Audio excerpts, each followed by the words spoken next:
Welcome back, everyone. This is the Night Shift, and we are heading into the EU Money Match. ZP here with Jason and Dan.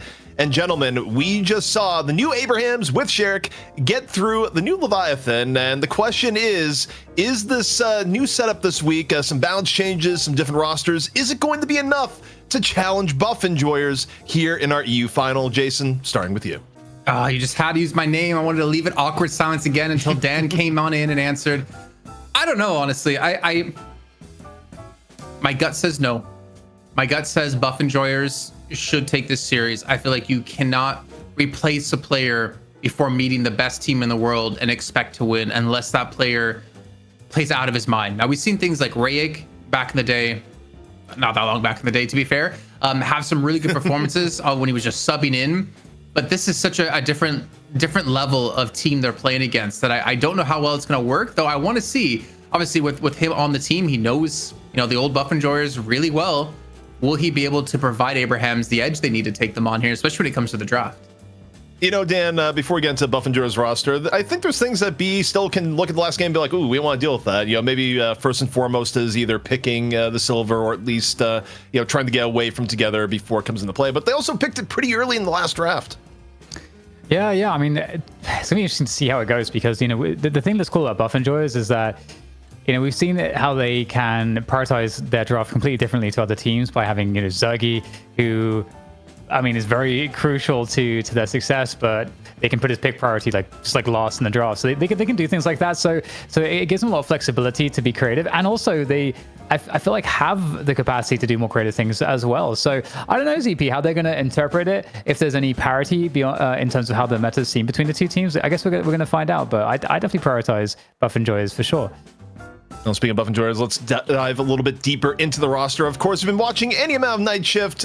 These names here are pretty consistent. One of the most stable teams in all of Deadlock. The last time they made a change, Jason, was when it was Empty Dreams out and Zergy in. And it took a while for buff enjoyers, then Low-Key W to kind of adjust to the change. But once they got going, it has been pretty much nonstop for them. Yeah, a few speed bumps here and there. If you look at the last R1 tournament where they got reverse swept by Abrahams, but still a team that has largely been on top of EU more often than not.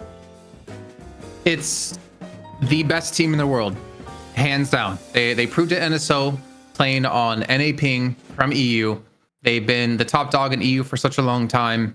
Obviously didn't have the same kind of stint we seen like melee creeps have, and even like Abrahams once buff enjoyers was out of the scene. But this team, like everyone, I feel like I'm confident saying everyone pulls their weight. I think I said this like almost every week, but like Vrayek for me was like the real question mark when it came to this team, because you're playing with a roster who's been grinding this game at the top level for almost 2 years now, so far back in the day. And I feel like Vrayek actually did put a name on himself within this team. Like the positions he's been playing, the role he's been playing within the team has been fantastic. And the thing is, there's so many bombshells on this team that anyone could at any given game be the star player. Of course, moving ahead here, Dan, quick retread. We just saw Abrahams play their new roster and overall worked pretty well. Obviously, together embracing the silver and, the rest of Abraham still like probably one of the more flexible, versatile rosters that we've seen in all of Deadlock, not even just all of EU, where, it's not a team where you look at some of the NA teams and it goes like, oh, I wonder if their hero pool can support it. Abraham's not really a team where you're ever worried about like, oh, can their hero pool support whatever they want to play? Because, especially players like Sanya, incredibly versatile at just being able to play what's needed regardless of the meta. Yeah, I totally agree. I think it's going to be very interesting to see kind of what happens with the hero pool, how it's tested in this game up against buff enjoyers, because it will be a best of 3. So oftentimes it's going to be what has to get tested as teams will try to ban each other out, and you'll try to force teams to play certain things. And again, I do think Abrahams will be comfortable with that. It's going to be interesting to see how Shriek's performance will be as the newer player. The focus, of course, it goes onto him. It was cool to see the Drifter pick as well. So these are two things that Abrahams have incorporated that I think will be pretty nice to have to play with in the draft. I'm just curious, have buff enjoyers been working on that as well? Because they've got Hoot, who's perhaps the best silver player, and they've also I'm sure they can play Drifter. I don't know if I've seen it yet, but I'm sure they can. Well, we're not going to have to wait long. I believe the draft is ready, so we're just going to hop into it, see what both teams are prioritizing, if Buff and Joris takes anything away from Abraham's, or just play it standard. Again, some of the effects of the balance changes kind of seen in the first match, where Shiv went completely unpicked, unbanned, but I do wonder if that's going to be the case here in our championship match. Jason, we'll find out here in just a moment. I'm curious as well. What was I thinking? If we're going to see who playing Vindicta again, because I believe he played it in the very last match last week, and you were talking a lot about how he's been playing a lot of the flyers for the team. That's the thing, is like they always have this extra gear to go to. They have such deep pools across the board in the entire roster. They can pull out a Vindicta against you, albeit we've seen it in scrims, and just dominate you with it. But a little bit of a switch up here, taking Viscous away, which we've seen Abraham's, try to snatch away top 3 quite consistently. It does leave things open like Doorman, Billy, Shiv, if we want to see it. Mirage. Drifter, I don't think it's too crazy. Thank you so much, Dan. Mirage as well as being open. And as you said, it's going to be first pick here, Dan. Yeah. Oh, go ahead. I was about to I was like, no, you can go. We've created the awkward sides. We've put Jason away from it. But yeah, I mean, Mirage gets picked here, Dan. So we'll see what Buff Enjoyers decide to go with in turn. And Furnace is going to be number 1. What I'm curious on here is, do they prioritize the Billy? I personally think you still should. I don't think really Billy got changed much relative to some of the other heroes. Obviously, we just saw Billy lose a game, but in that case, that was Billy's overall first pick. Now you can go in Furnace, and Billy's your first 2, Dan.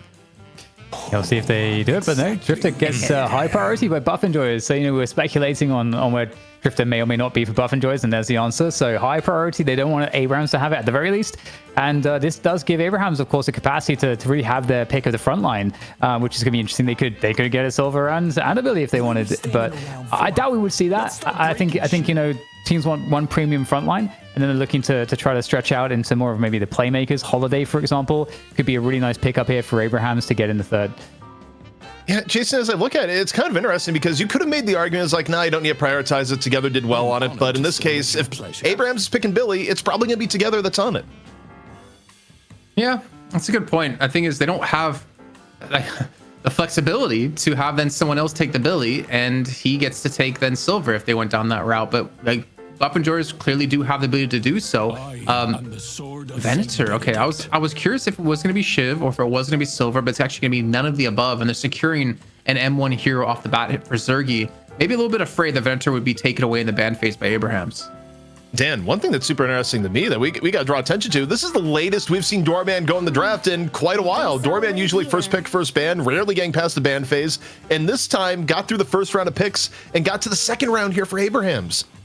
Yeah, I was just looking at Abrahams. I mean, Mirage, Billy, Doorman, these are like 3 first ban heroes. So they managed to get in their top 3 here. So that's kind of nice for them. Definitely interesting. Doorman really good. Abrahams, I believe they banned Yamato second round last game as well. So they must be something like Yamato that they know that maybe others we don't know about, because she's lost priority a lot of late. But Buff Enjoyers, I mean, Silver, this might be a good spot to get a Silver, because they are lacking some of that front line right now. They're going to go Calico instead. So frontline seems to be taking the back seat unless it's Billy. Yeah, Jason, couldn't agree more with what Dan just mentioned here, is that, on one hand, people will still take Billy early, but the rest of the frontliners, even when we see an Abrams get played, even when we see a Shiv get played, it's on the back end of the draft now. Lucky to have someone like me fight for them. I'm wondering if they picked... I mean, yeah, so obviously going for the tankiness towards like the back end of the draft, trying to prioritize like some really big damage dealers in the beginning. The Calico, I'm curious, was it more of a denial pick away from Abrahams so that they could use to scout? Because Buff and Joris, you kind of have Drifter, which indirectly gives you that same scouting potential, but going for the Calico instead, I would want to guess that's gonna... I'm not even gonna guess yet. I'm just gonna wait until we actually know who's on who right now. The Geist, the funny thing was, seeing Cosmetical on Geist last week was so off-putting to me, because it's not one of the heroes that's like one of those big playmakers, super high mobility, can pull out these crazy plays, and that's what I think about when I think of Cosmetical. But Abraham's going to secure it themselves to get a little bit more of a beefy front line. But the Stone Golem coming on through, I did not expect.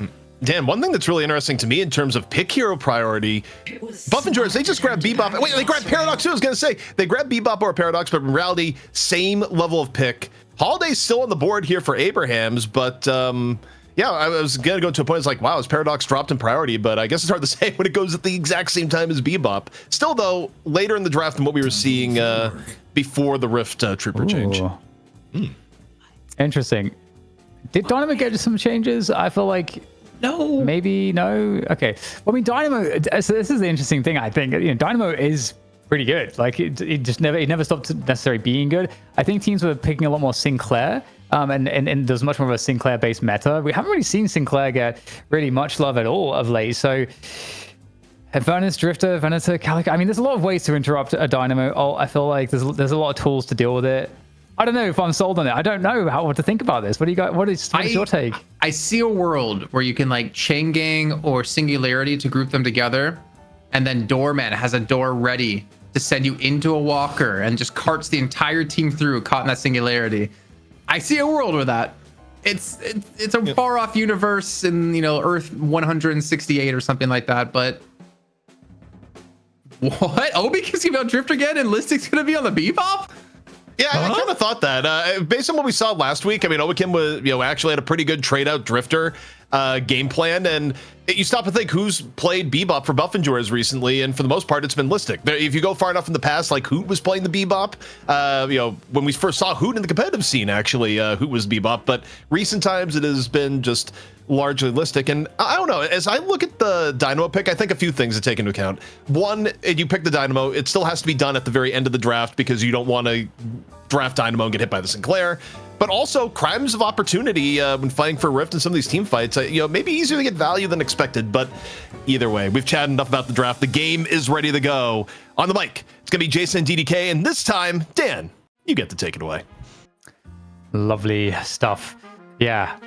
The Dynamo pick it's a novel, but again, I feel like we're in a stage of Deadlock where so much is viable. I feel like the most is viable. I think that's obviously shown by our hero priority graph that we take a look at every so often. But yeah, start this one off. Abraham's coming off of that win against Leviathan, now looking to play up against the Goats. Buff Enjoyers. I mean, Bebop into a Paradox pick is really interesting, Jason. First of all, what do you make of that now that we see it playing the mid lane? I mean, we forget that Paradox does a ton of damage as well. Like it happens quite often, especially when it's in Hoot's hands, that it's number 2 on the damage leaderboards in that match. I think it also gives you a lot of control like towards mid boss, which Buff Enjoyers are kind of currently lacking, and Abraham's kind of excel because you can swap out the entire team potentially away from those rejuve crystals, so it gives you that little bit of a threat when needed. But then also you have like double hook technically. I mean, you have the hook and you have the swap, so that's a lot of control for these picks when you get into the enemy jungles. It's pretty cool too, because I can imagine as soon as the ults come online in this lane, you can throw the hooks out once you get the cooldown, sorted out to like every 9 seconds or something. You can throw hooks out. Just have to hit one of those, and you can just connect one of those swaps afterwards when they try to escape. So it seems like a guaranteed kill setup for laning phase, and so that could be a moment where the laning phase really takes over. In favor of the Paradox and Bebop combo for Buff Enjoyers. So that's an interesting look in on the mid lane. Mirage Doorman, definitely no slouch. We'll have to see how the performance is, but looking at the side lanes, we see the Drifter paired with Infernus now up against the Geist and Dynamo. Geist and Dynamo definitely has a lot of sustain, but there's a lot of damage from Infernus and Drifter. Like, which way do you see that one going, Jason? I wanted to lean towards Infernus and Drifter personally, but I completely agree. The amount of sustain you're going to have in that lane, especially with Radiant Rejuvenation picked up, Radiant Regeneration, sorry, picked up for Geist for Arzo, it's going to be so hard to push around that lane. But then again, if you like over peak, you're going to take a lot of damage. I think they don't really have kill potential until maybe ultimates are online, and then you really depend on that singularity to be what gives you that potential. But I definitely favor Buff Enjoyers there for the moment. All right, we got the Venator. We didn't actually see last game. I don't remember if he was banned away, but yeah. With the Calico. Billy Apollo is nasty to be up against though. Like Billy Apollo definitely does have a lot of control on a lane. Apollo still has like very, very powerful lane control with all the burst damage, the sigil, and the lunges. Yeah, and you can also set up like a pretty easy rising ram too, if you're ever able to get a parry with the riposte. Not a parry, but you know what I mean, like the stun with the riposte. Yeah. Then you can like get a rising ram, and then potentially have like a big combo onto someone. The problem is Calico is very mobile, so the only person you're really able to potentially lock down is gonna be Cosmetical on the Venator. But again, he's gonna have gut shots, so it's I agree. Like there's a lot of damage potential for Abraham's side, but I think it's so hard to actually make your combo work against this team. against like the matchup they have. Yeah, it's gonna be interesting to see because it does feel like the Venator of Calico lane needs to be a bit more defensive for sure, and especially you want to protect Venator's start. And it's certainly a difficult lane where a lot of diving is possible. Billy and Apollo, once they start getting the abilities online, and if they do have a good start to the lane, they have a lot of dive capabilities. And so the Venator is going to need some assistance to prevent, or Cosmetica will need some assistance to prevent the dives from, robbing him of precious time on lanes, time farming. Look how much damage is coming to the tower. And speaking of dives, get some good damage here, like that damage on the tower and some lunge damage also on the Venator. If you're able to shove the lane like they're doing, I mean, they're just hard shoving. I think they also know that Vrake's not here, then they can easily just single out Cosmetical and force him back. Because as you're mentioning, with that dive potential that they do have, I think yeah, Vrake's gonna return back to lane, so it should be fairly okay. But so far, I mean, we see Abraham's aggressive on the left hand side. We see kind of the same thing for Buff and Jor's on the right hand side, and in the middle, it's just a skirmish between these two teams here. As actually getting Sonic Sniper extremely low in health over on the Mirage. The Mirage Doorman does have a lot of potential too when it comes to damage being done, though not necessarily sure how much after Mirage has been nerfed a bit. Yeah, it's a good point on that right side lane as we'll go back to the left side here as we see the engage and the punish onto Vrake. That's not going to help the ability for Cosmetical to play under the tower here. I mean, we're likely going to see some more tower damage, not before the buffs will be spawning though, but still, yeah, very, very good start on this right side. Left side, sorry. But the right side lane with Infernus and Drifter, I mean, it's kind of nasty to be up against that because Geist and Dynamo have pretty nice hitboxes, I feel like, for both Infernus to get the burn on and Drifter to get the connections on very reliably. So a lot of damage helping to control that right side for sure for buff enjoyers. As long as you slap his belly when you get up next to him. But yeah, I mean, if you're like Infernus here, you have very easy afterburns onto Saint because of the hitbox. And Arzo actually has casting buff here, which is gonna be quite big. Just continue to rattle off a lot of those castles that spawn to keep them shoved away from your lanes. I think they're not really lacking too much wave clear, honestly. With the Kinetic Pulse, even though the range is kind of short, you still have a lot of damage onto the minions. But look at this, just like one parry comes on through and Vrake is immediately forced to pop an ultimate to stay alive. I see the enemy. Yeah, looking rather difficult here right now, and indeed, together it's going to get taken out. And so some control in this lane finally had by buff enjoyers, who have been on the receiving end of quite some punishment for quite some time. And they've managed to now start to get some good damage onto the Guardian here on this left side. Now there's resistances assigned to fall, but back onto the lane comes Billy. Together, looking to punish any overextensions. But in the meantime, in the mid lane, we see some dives from Abraham's enabled by the door. And that's going to result in a kill here. And there is another door now into the hotel, though. And this could result in a nice setup for them to finish off Hoot. We'll see if there's anything on the other end of this to follow up. And looks like they'll have to back away as they were under the Guardian. I see the enemy. Let's just get back here, potentially in time, too. Maybe trying to get aggressive, look for the return kill because they see Saint, they know where he's going to be. I see the doorman. Maybe waiting for that Dust Devil to come off of cooldown, and he's just pretty much trapped behind enemy lines. He does have the Dust Devil up and heads back towards lane instead. No hook gonna land, and he will be fine to continue to pump away. I'm actually curious, can we maybe get a tab in here at some point, maybe after this gank that's coming in towards middle out of together, because I want to see how many items have been picked up, or what items in particular. Is combustion coming in to maybe cancel out on that singularity, but a good use of the quantum entanglement to get them away from the stun and completely nullify Zergy on that ultimate. There we go. Now I was going to say the attack onto the Guardian, but they might want to get some more here, looking to go deep. Getting some damage, and the catch, is it going to be able to reach completion? It's very, very low now. Hoot's able to just shirk around the corner, as now we get some extra help coming on through to force players back. Obikim there, doing some good damage. But be careful not to overextend. This is a fight that Together absolutely wants to take at that range, but good assistance comes in through from the Calico. Vrake also putting the pressure on. And, really controlling things there nicely, I think, for buff enjoyers. They could have come out a little bit worse there, but they managed to not really lose too much. I'm a little bit confused. I'm a little bit surprised to see Obikim just not running it down in lane. He's actually been playing a lot more conservative this week compared to last week. If you guys remember watching at home, just getting so aggressive and dying a ton of times. What a hook landing here out of Listic. He gets carted back and away. trying to return the damage on in as Rake is still going to be in the vicinity to help out and maybe going to catch up the dive onto Shark. He's looking for his own damage. Tyler Song going to come on through. It does get the catch on the listed, but is it enough? And he will fall. Another kill coming the way here of Abrahams and potentially the Guardian. There we go. Guardian goes down. Buff Enjoy is looking to try to take some control of this game. Continuing the fight actually onto the rooftop there. And the counterplay attempt from Abrahams, maybe not actually working out too well. Nice. Parry comes on through. Drake will go down and maybe counter kills, in fact, will be had here from Abrahams after all. There's a big melee and it's going to be Hoot that goes down. Taz dealing the most of the damage there on that doorman. And a very even game at the moment. Sinners have spawned a minute ago. We start to see some cleanup of those. Big push on the right side of the map there, all the way to the Walker.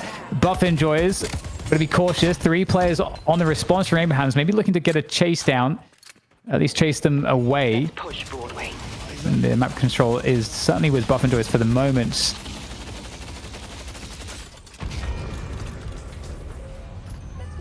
It's just weird to say because it feels like Abrahams have been getting a majority of the kills. The buff's up in 30 seconds time. Probably what Buff Enjoyers going to be setting up for here to live up to their name. Abrahams not really too far behind, only 1k. And here's the, yeah, here we go. Checking with the items. Ready Regen has been picked up for Arzo. Colt is picked up for Tass. Stalker for Together with Slowing Bullets. You got Headhunter picked up for Saint. And Cosmetical even with the Cultist himself.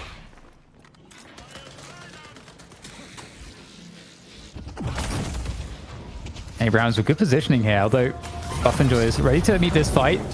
There we go, taking one out of the fight for now. He lost the stick into the Baroness and the doors. Definitely so much utility here to try to control these battles, get the advantage numbers. 3-on-1. Glistic going down. Hoots falling very quickly afterwards. And now the urn looks to be collected. However, quick steal attempt. That's very bold from Cosmetical. What is he doing over here? There's 4 players from Abrahams looking to take him out. I mean, does he survive? No, he's not going to survive this. He's going to go down, and Abraham's just a quick turnaround here, get a 3k lead, looking for another Guardian while the urn's being ran at the same time. This is going to be a big amount of a lead built up for Abrahams for all the work they've been putting in these last 11 minutes of time. There's really no response out of Buff Enjoyers. I mean, there's no guard in the left, mid, or right lane to take, so there's really no objectives other than just farm to get for them. And a quick little turn in for Tass does net them about a 5k lead now. This is fantastic. I mean, Abraham's a little bit of a warm-up from that first game is helping out. And this right side Walker, or rather Guardian, is definitely up for grabs. They go for a nice just bit of poke damage there. Doorman maybe one of the best in the business on that. Mirage and Furnace 1v1 on the left side lane. As right now, Izagi, he's definitely a big hope for the team, but not really doing great on the farm at the moment. Gets deleted. I love seeing teams do this, Dan. I love seeing teams focus these like 2-man hit squads onto the solo farmers of their opposing teams. We saw this happen a lot to like OCs, for instance. Whenever like Leviathan then would get shut down or lose games, is because teams would actively actually punish him in those lanes and not allow him to get a ton of free farm. Look how much farm he's missing out on the left-hand side now. Well, then Silver Rift spawns on the right. And this is a really smart play of Abraham's to really just prevent Zergy from being that late game nuisance that he always seems to be. Yeah, one of the sleepers might be Hoot, though, on the Paradox. We often see that be the case. We'll have to find out. The Rift does get secured by Buff Enjoyers, so the momentum switching once again. We started out Buff Enjoyers, small second act for Abrahams, but now Buff Enjoyers back at it again with this big right side surge towards that Walker. And there has to be a response with those super minions coming through as well. And they felt backed off, though. Like, even Abrahams really backed away. I think there was actually a real Buff Enjoyers could have pushed this one because they had all their lanes shoved. They could have had Cosmetical rotate mid to defend that lane and maybe have gotten some damage onto that Walker, but I think they were afraid. I mean, to be fair, if you don't have vision like we do, you wouldn't want to push into a chain gang and Singularity under a Walker. So I guess it is understandable for them to not go for that, but I wonder if they would have changed their minds if they could see what we saw. Yeah, I mean, it's interesting too because, you know, Abrahams, you know, they kind of read it too. They just immediately like, these guys are not going to push with this wave. So it could very well be something that's fairly established that teams generally tend to try to fan out and get a positional advantage by just making that super fast decision. Let's not push with this. Let's just let it do what it will do. And we'll get some value elsewhere on the map. And with that said, you know, it does kind of feel fairly even after that point, and the scoreline suggests the same. Let's see where the difference is made. Let me Can I ask you a question, Dan, while we have a second here? Yeah. Or potentially a second. How do you feel about the Unstable Rift now that's been out for a few weeks? Because for me personally, I'll hold on to that a moment, actually. That was a card away into a Paradoxical Swap, throwing Zergy into the Baroness Hotel. A little bit of an overextension here at a task, because the rest of Buffingers are going to be here to defend against this one and potentially peel off the kill. As long as Hoot doesn't die here, he needs to be careful. He does actually trade one kill, and Sonny gets away from the help of the door. Zerky's gone through it. That should never have been a kill for Abrahams. And maybe a second to come. Yeah, very interesting spot right now. I mean, because whilst this was all going on, the distraction, like a two-man squad on this left side, Walker is going to give Abrahams just a Walker, and there's no response. Now, can they get something on the retreat? Might very well be able to. Rising round from Billy. Oh, hello. Okay, gets sniped there by Cosmetical. And in the meantime, you also do have another escape here, escapee, Arzo, trying to get out here, but getting chased down by Calico. Life Drain comes through. Life Swap is available. There it comes out into the Geist Bomb, but the Return to Shadows is going to be able to dodge some of that damage. Life Drain up again, looking to try to just fan back. And is there assistance? Here it is. Comes Dynamo there with the save. The Quantum Entanglements looking good. Wait, not Quantum Entanglement. What's the big one? Yeah, Kinetic Kinetic Pulse coming on through. Kinetic Pulse. Quantum Entanglement could be used to save if they won. He's going into the paint. He's going hard in the paint, yeah. There we go. I was saying everything wrong. That's fine. It's fine. You know, you could get me on football references. At least I can catch one on basketball. But I was trying to bring up a talking point before we had things kick off, was about the Rift, the Unstable Rift. Now, I'm all for adding new things into the game, but I feel like in Night Shift solely, I'm not looking at like, you know, pub games or scrims or anything like that. It feels like it doesn't do what it's supposed to do. Because we never see these 12, now 14 man, you know, Rift troopers pushing forward, taking objectives, because there's always someone there to defend. We never see teams who are ahead, you know, get their, was it like 4 to 6 troopers and push with it. We never see that. They just like spawn in and that's kind of it. And I'm curious on your thoughts. Is that, for me, I like the idea, but I feel like the execution still isn't quite there for competitive play yet. Like for top level play. Yeah, I like that with it has come the urn as something that's been redesigned. But you know, hold that thought for the moment as we'll see a good catch there onto Who on the Paradox. And that's going to give a nice edge here for Abrahams in this particular engagement. Sealing away the urn as well. And now taking down that Guardian that was up for quite some time. But with respect to the Rift, I kind of like it. I think it does. Maybe it needs more value. I'm not sure if the value argument is there just yet. I do like that it has allowed the urn to be... Like, I like the new urn, actually, quite a lot. Yeah, I think no. So, I'm mostly just talking specifically about, like, the Rift Troopers, because I feel like the idea is that you play this King of the Hill mode, this mini game, and then you're able to push, or, like, they're able to get something off the back of that. A comparison is, like, the Rift Herald in League of Legends. I can't do Dota because I never really played Dota, but you could like summon it wherever you wanted. You could have it join you on a push. You could have it push another lane while you push somewhere else. I feel like the troopers in theory are kind of similar, but they don't actually accomplish anything in like this kind of tier of play. Yeah. I do understand what you're saying. I have to think about it a little bit more. Fight on the urn is going to continue on, trying to get the drop off. It's quite rare actually that you see an urn get stolen these days, and that's exactly what's going to happen here. Obikim's going to be able to steal that one away. Yeah, really good steal, really good contest here. Keeps things within 3K between the two teams.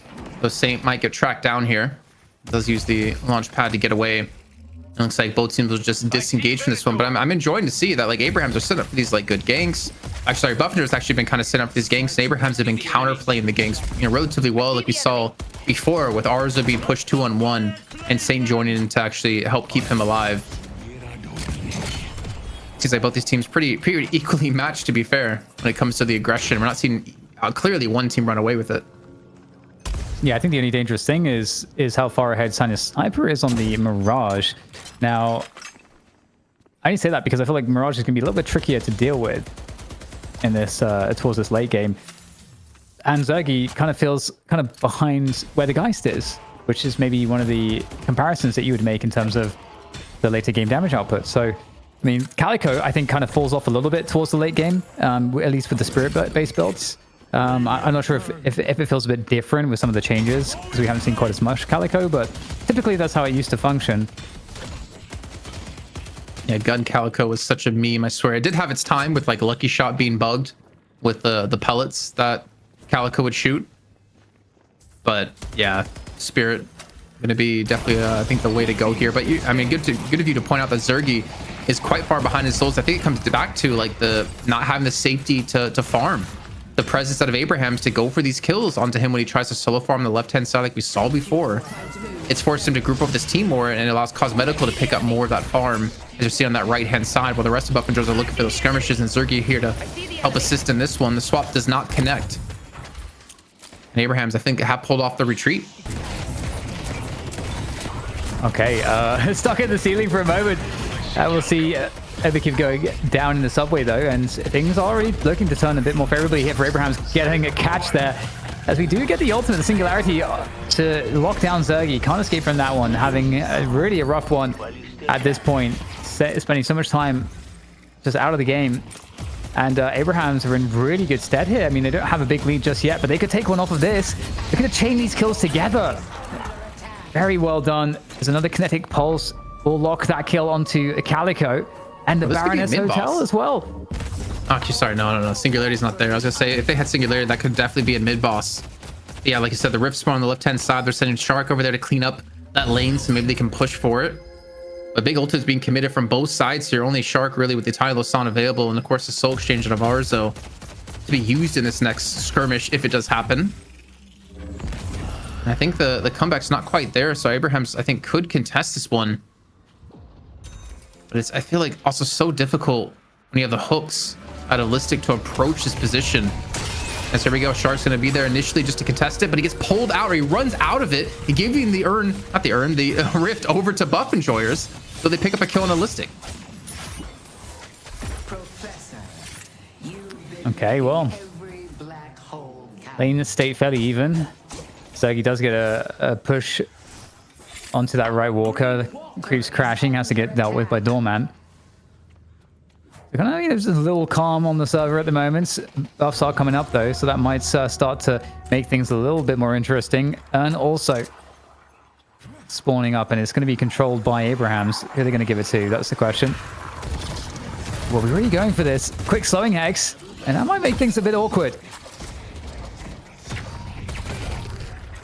Oh my god. A Shark out of nowhere. Tylosan comes on through as well. I'm not sure if that was a misclick or what. But you can see Listic there trying to maybe look for his former teammate, but the Urns, it's still in the hands of Saint. He's just running across the map. You have Task there in the vicinity to give him some information, though we're seeing Vrake on the minimap go for the contest. Though I think he's actually been spotted out, so there's a very real world chance he could dislodge us from Saint. There it is, and he steals it. He doesn't get the dunk, though. He gets counter meleeed over by Tass, and Saint does pick up the urn, but still hasn't gotten the dunk. What happened? Where'd the urn go? That's a great question. I have no idea. It's still stuck in the ground. We'll see if somebody is eventually able to claim that one, but the fight is going to keep continuing. It's going to be Hoot. Oh, wow. That's kind of wild, I got to say. Most unfighting I've actually seen is since this patch came through. But it's going to be all Abrahams here, continuing that momentum. Only 7k advantage on the farm, but the team fights are resoundingly successful for them. Now the Slumming Hex coming on through there. That's going to lock down that kill. And look at the kill streaks here. Both Sharik together, Arzo, Sanya, Sniper, all looking phenomenal. And finally, that mid-boss indeed will be the target for Abrahams. Boot does have ult. Cosmetical's here. Just tell me there's no way he pulls off the swap to get all 3 Ruju charges. Oh my, come on. You can't pause like that. Oh, we're going back in. With a bell awaiting the Ruju crystals.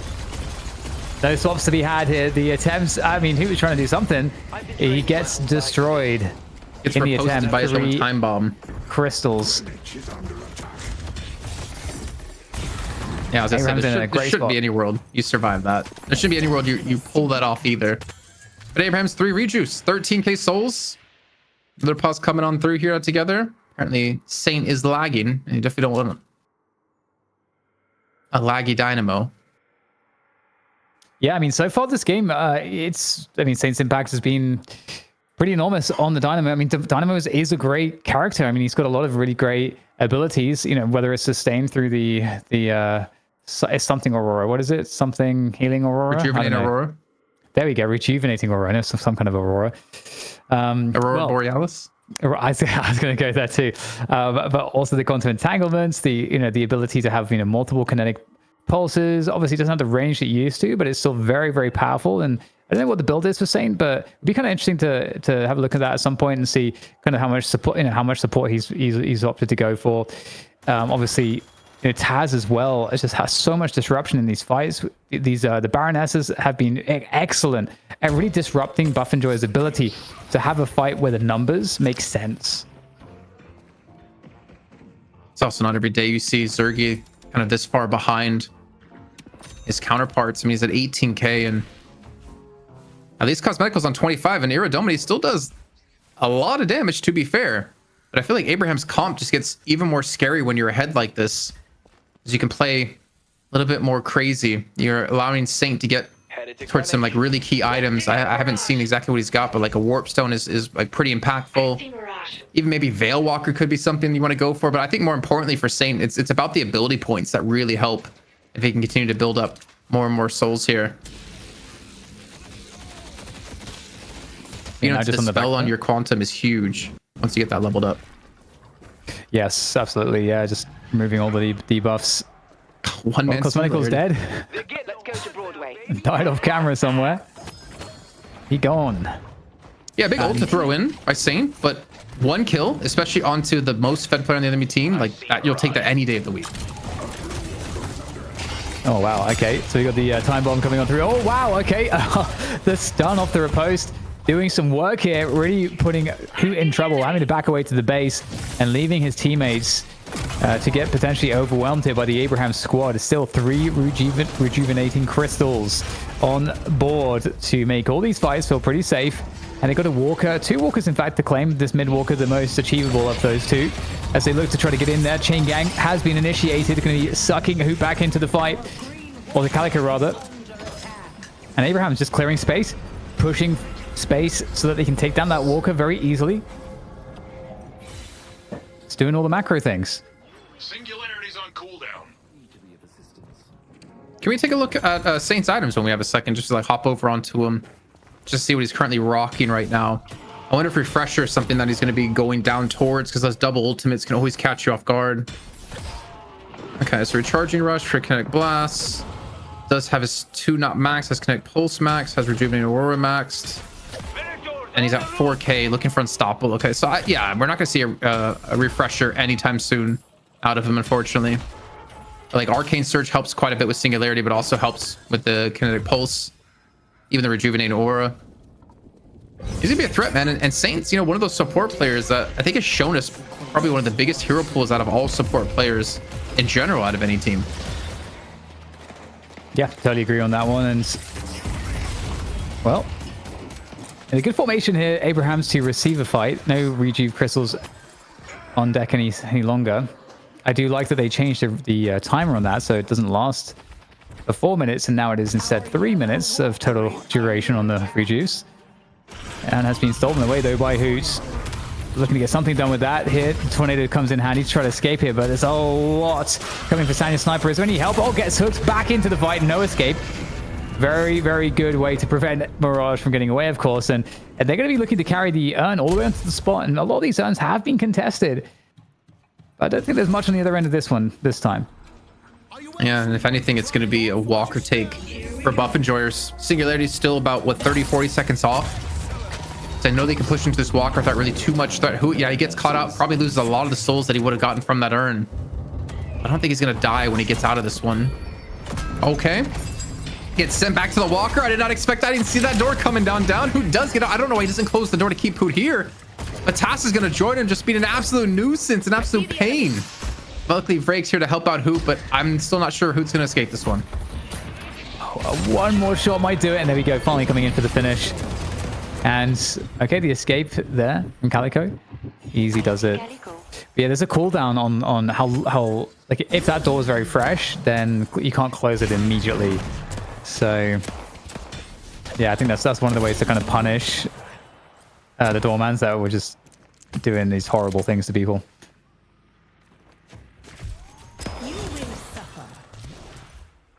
So 11K. It feels like this game should be much wider than that in terms of a difference in souls. It's felt like it has been. I mean, Tess on 27,000. So's Arzo. So's Sonya. So weird to see these three players, not players, but like these three heroes up so high as Unstoppable's been picked up for Saint. So that singularity is just going to be extra painful now. Yeah, maybe we can see the kills at some point soon, so that we can kind of have a check on how the fights are going. Because I think you're totally right, Jason. Like I feel like the fights, the kills have been massively in favor of Abraham's. Yep. And absolutely, yeah, that's the case. That is a huge difference. I can't do the math that quickly, but it's 30 kills. more than one. Yeah, it's like 30. It's a big difference. Yeah, it's like it's a really big difference. It's not like you're saying 30 something there. Oh yeah, I think Buff and Joy's have 30 kills. Yeah, There we go. Abraham, sorry, yeah. So 19 yeah. kill difference. I was thinking it was 30 to 10, and I was like, hang on, that seems like crazy. But 30 to 11. Hey, that's closer than I would have gotten if I tried to do the math.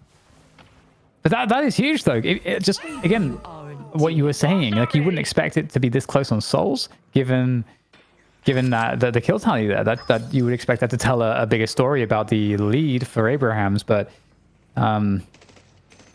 that's very interesting. Do we expect the team fight to change for Buff Enjoyers as we get later into the game? Is that something that you think makes sense, Jason, or do you think Abraham's will continue to dominate team fights?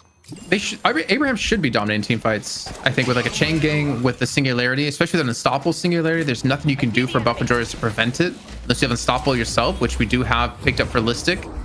But they need some way of dealing with Saint. Because even if he just hits one, again, if he just catches cosmeticals somewhere, that's a big kill. He's on 34,000 souls. You take him out of the fight, you take away 34 of the net worth that the team has, basically. It's actually even more than that because he's one of the carries for the team. His Rake's going to get caught out by the chain gang. And again, committing one ultimate like that, you would normally say, oh, that's horrible. You want to get like 2-3 people with it. But one kill is all you need for Abraham's to make Buff Enjoyers not feel comfortable to go for a fight. And they still pull off a second from this one. And they have a back end of a singularity now as well. Well, I guess the souls being relatively close doesn't matter if you can't win any fights, because here comes the mid boss, and I don't think there's anything that can be done to stop this. Yeah, there's like actually nothing left on in terms of ultimates or players, and in fact they go down and then they come back out here to try to get another pick. It feels like Abraham's is really is too far ahead here, Jason. Yeah, I would kind of agree. I mean, once you also have Quantum Entanglement maxed here for Saint, like all the dots Sergey puts up just get instantly dispelled. It's like it's a second dispel magic for your entire team. But here we go. Rejuve coming on down. They're all waiting outside the door. Let's say Buff Enjoyers will go if they contest, or at least from above, shoot at them, but not really do anything. Unstoppable was used by Saint there, maybe looking for the singularity, but he doesn't get the catch. And another 3 clean tokens here for Abraham's.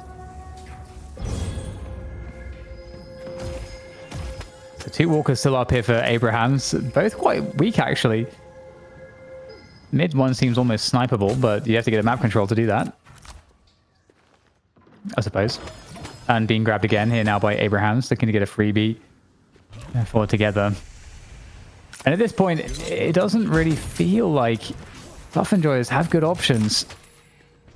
It's all about the picks, but yeah, I don't know. Like, I feel like the support and with Abraham's kind of like staying grouped up for the most part. Of course, I say that, we can see here they actually have been spread out a little bit. It's really hard to get those picks that you're looking for.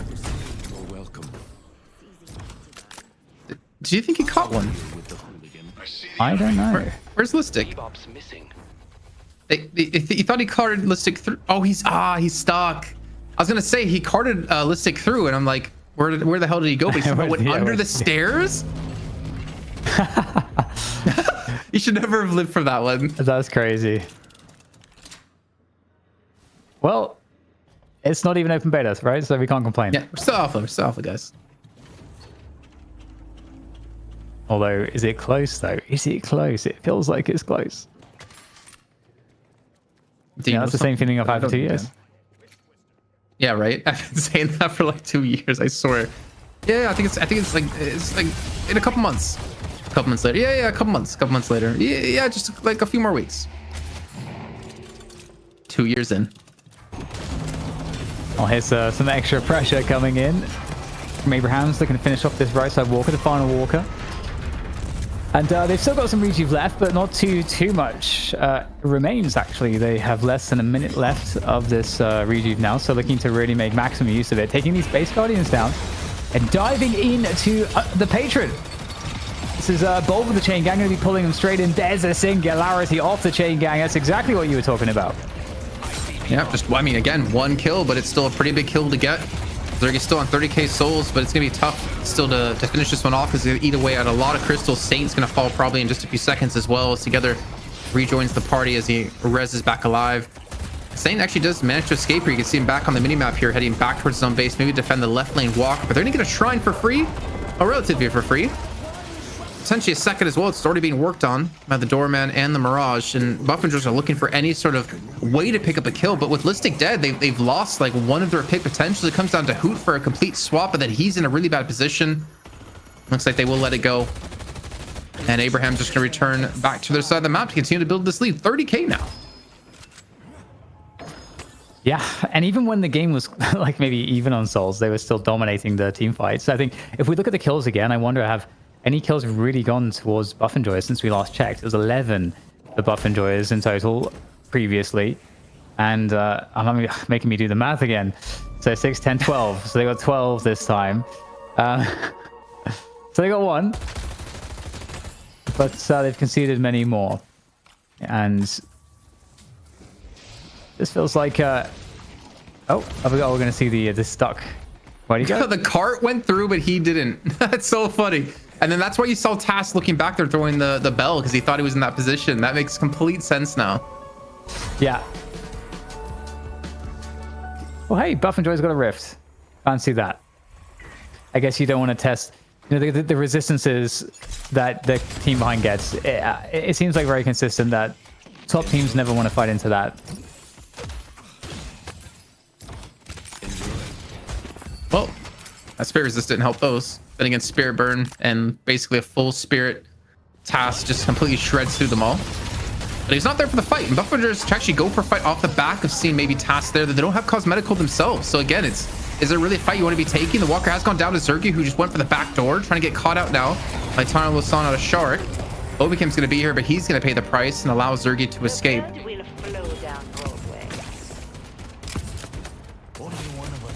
So much damage. Plus not the Scarabs. All right, what's the next move here? I mean, mid-boss up in a minute, so that's the next play for Abrahams. You know, just find a way to get into the mid-boss. It will be up right as Obikim spawns. And they do need some more ultimates to be available. We almost have Saint's ultimate. That will be in time for mid-boss as well, so they'll, I'm sure, look to convert a pick before going to the mid-boss. I don't know that they're ahead enough to feel as, you know, as comfortable as let's just jump in on the mid boss with no picks. The thing is, they tend to be, I feel like they could. With Unstoppable and Singularity and Refresher, it's not too difficult to actually lock that one down, because you basically make it so you can't be swapped out, you can't be hooked out, you can't be stunned by Infernus, you can't be gut shotted away. But hey, maybe they had a kill in a hoot. Maybe that opens up things. There's 20 seconds to go before the mid-boss has spawned in, and he's gonna fall. Sonic does die at the same time, though, so at least they turned around for a 1-for-1 so far for Buff and George, even though they were down a man, but they still have Together the Titan once again, who's been leading on kills, charging on 4 to catch out Cosmetical. And we go into the base. Abraham's a lot more disciplined, I think, in this game, it's fair to say. Getting a 2 conversions on the way in, and that's perfect. Just, you know, ABC, 1, 2, 3. Just rinse and repeat for them, man. Continue to do this. I mean, again, the lead, 24k. Not a big lead. It hasn't felt like it's been only a 24k lead, especially how these fights are breaking out. But another mid-boss, another 3 Reju Crystals most likely going their way. When are they going to feel like they are strong enough to go for the base push? They got shrines last time. They got one of the shrines last time. Probably going to finish off the second one here, but they have to worry about their lanes. Like, the left lane is continuing to shove into that Walker. Maybe goes down to minions if no one stops it here in a few seconds, because they have another wave joining on forward.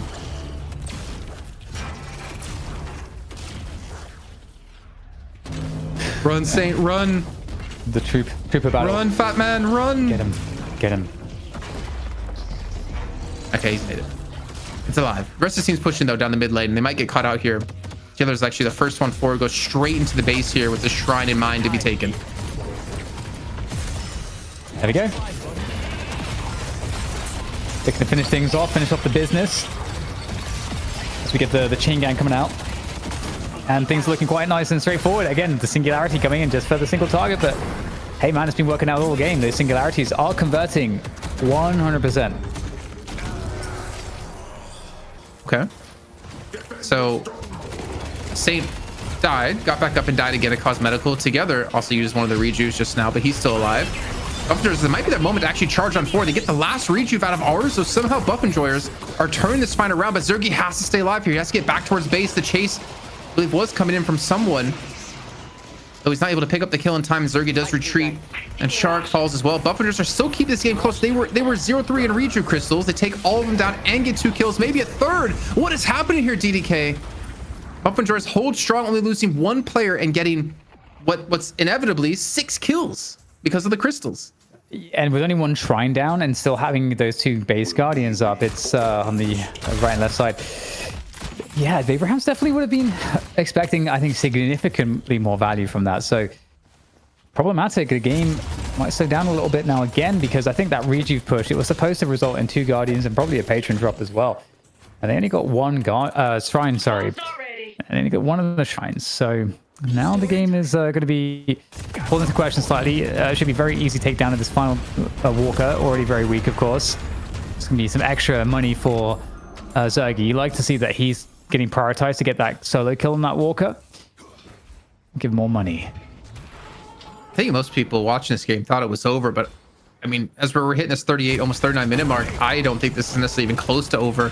All the talks about, you know, all these fights have been going Abraham's way, but there's a point where Buff Enjoyers get strong enough, like they get far enough into the game that they can get a pick themselves, as long as they avoid that singularity or potentially even the chain gang out of together, that they show they can easily turn these fights back around. 6 kills for 1 death, like that's crazy for Buff Enjoyers in that situation. Yeah, it's pretty solid. Pretty solid.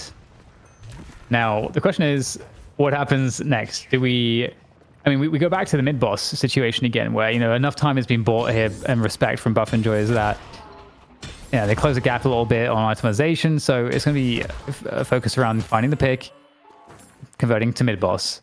Now, consistently, Abrahams have been doing that, so they should in theory get another good look in here. But cheap death for Tass. Oh yeah. Not very often we see that item ever really being picked. I think we've seen it a few times on like Pocket. Definitely annoying on Doorman. Unstable Rift. Honestly, definitely want to not give that one away, I feel like, at this point. I mean, obviously, I don't think that you're going to get to come back anymore, so this could be a potential way to take a fight. Oh, catch though. Oh, again. Listic isolated. Hoot and Overkim all going down at the same time. And mid-boss is a minute away, and they are not going to be up alive in time for that fight. Okay, so everything I just said about Buff Enjoyers with those last fights, having the potential to come back, I think it just got shut down right there. 3-man singularity with the chain gang. I mean, I feel like this should be Shrine. You're going to get the Rift. You could get Shrine into mid. Actually, I think they should go mid boss first and then push into the Shrine. But as we saw last time, it didn't work out. But they have some special Rift Troopers to help out this time. Yeah, this is the danger, man. This is the absolute danger of what a Dynamo can bring late game with these massive singularities. And they picked up Unstoppable for like Cosmetical. Listic had one. I'm not sure if anyone else does on the Buff Enjoyer side. But like that's their counter, I guess, to this ultimate, this combo that Saint's bringing to the table. Yeah, it's very hard to stop such things, and the Shrine that should have gone down previously, it will fall this time. And it's fun, you know, they're going to grab all that little value and come back to the mid-boss using the door, so really not wasting any time at all. Showing why Doorman is so powerful in these drafts and why so often he gets banned. I thought they were going to leave that door open so they could just take Rejuve and go right back into the base. Right. And yeah. A little bit worried that maybe Buff Enjoyers is actually going to peek on through it to give them a chance to contest, but they know because of the minions that there's no world that they're here. So again, back to 9 lives on Abraham's side with the both shrines down now. Finally get the second one. Can they get the patron in the first game of this series is the question. Yeah. Yeah, it's going to be really interesting to see exactly if, what the response will be actually in the next draft. Because I got to say, Apollo, Dynamo, and the guys, the guys stay a little bit less, so we've seen more good use of guys, but guys had a bit of a drought in terms of performances. Apollo kind of left the meta and I think is, being rediscovered in a way. And Dynamo just rarely gets picked. So I think like CP said, there's an opportunity at the right at the back end of the draft. There's no direct, Sinclair counter. Oh, I wasn't. It was just you see that trap. That trap. I did see the trap oscillating. Every time I see Geist, I miss Puckett. I think about the hatred he has for Geist, and I can share that in that hatred. As the hatred seems to be turned towards Obikim, though. He's just trying to pull him away from the base. There's just really no world he escapes this one. Tries to stay alive for as long as he possibly can, but now a Dana player, Buff Enjoyer, is trying to defend on their patron as they transition to phase 2. Hoot's even out of the base trying to pull them away. I think this is gonna do it, dude. I think Abraham's gonna close out this game. I can't see a world Buff Enjoyers pick up the 9 kills they need to stop this push. Yeah, it's looking very, very difficult at this point to really do all that much of anything. Abraham's still got a couple rejuves left. There's going to be another one burned as they fight under the Hidden King. Another Singularity. The Warpstone straight in there catches 2 players this time. And they're going to get exploded. Everybody will get exploded as the Hidden King also will soon suffer the same fate as the Focus Fire comes on through. And the remaining players here of the Buff Enjoy size are dealt with. And so with that, we have victory there for Abrahams in the opening of the money match.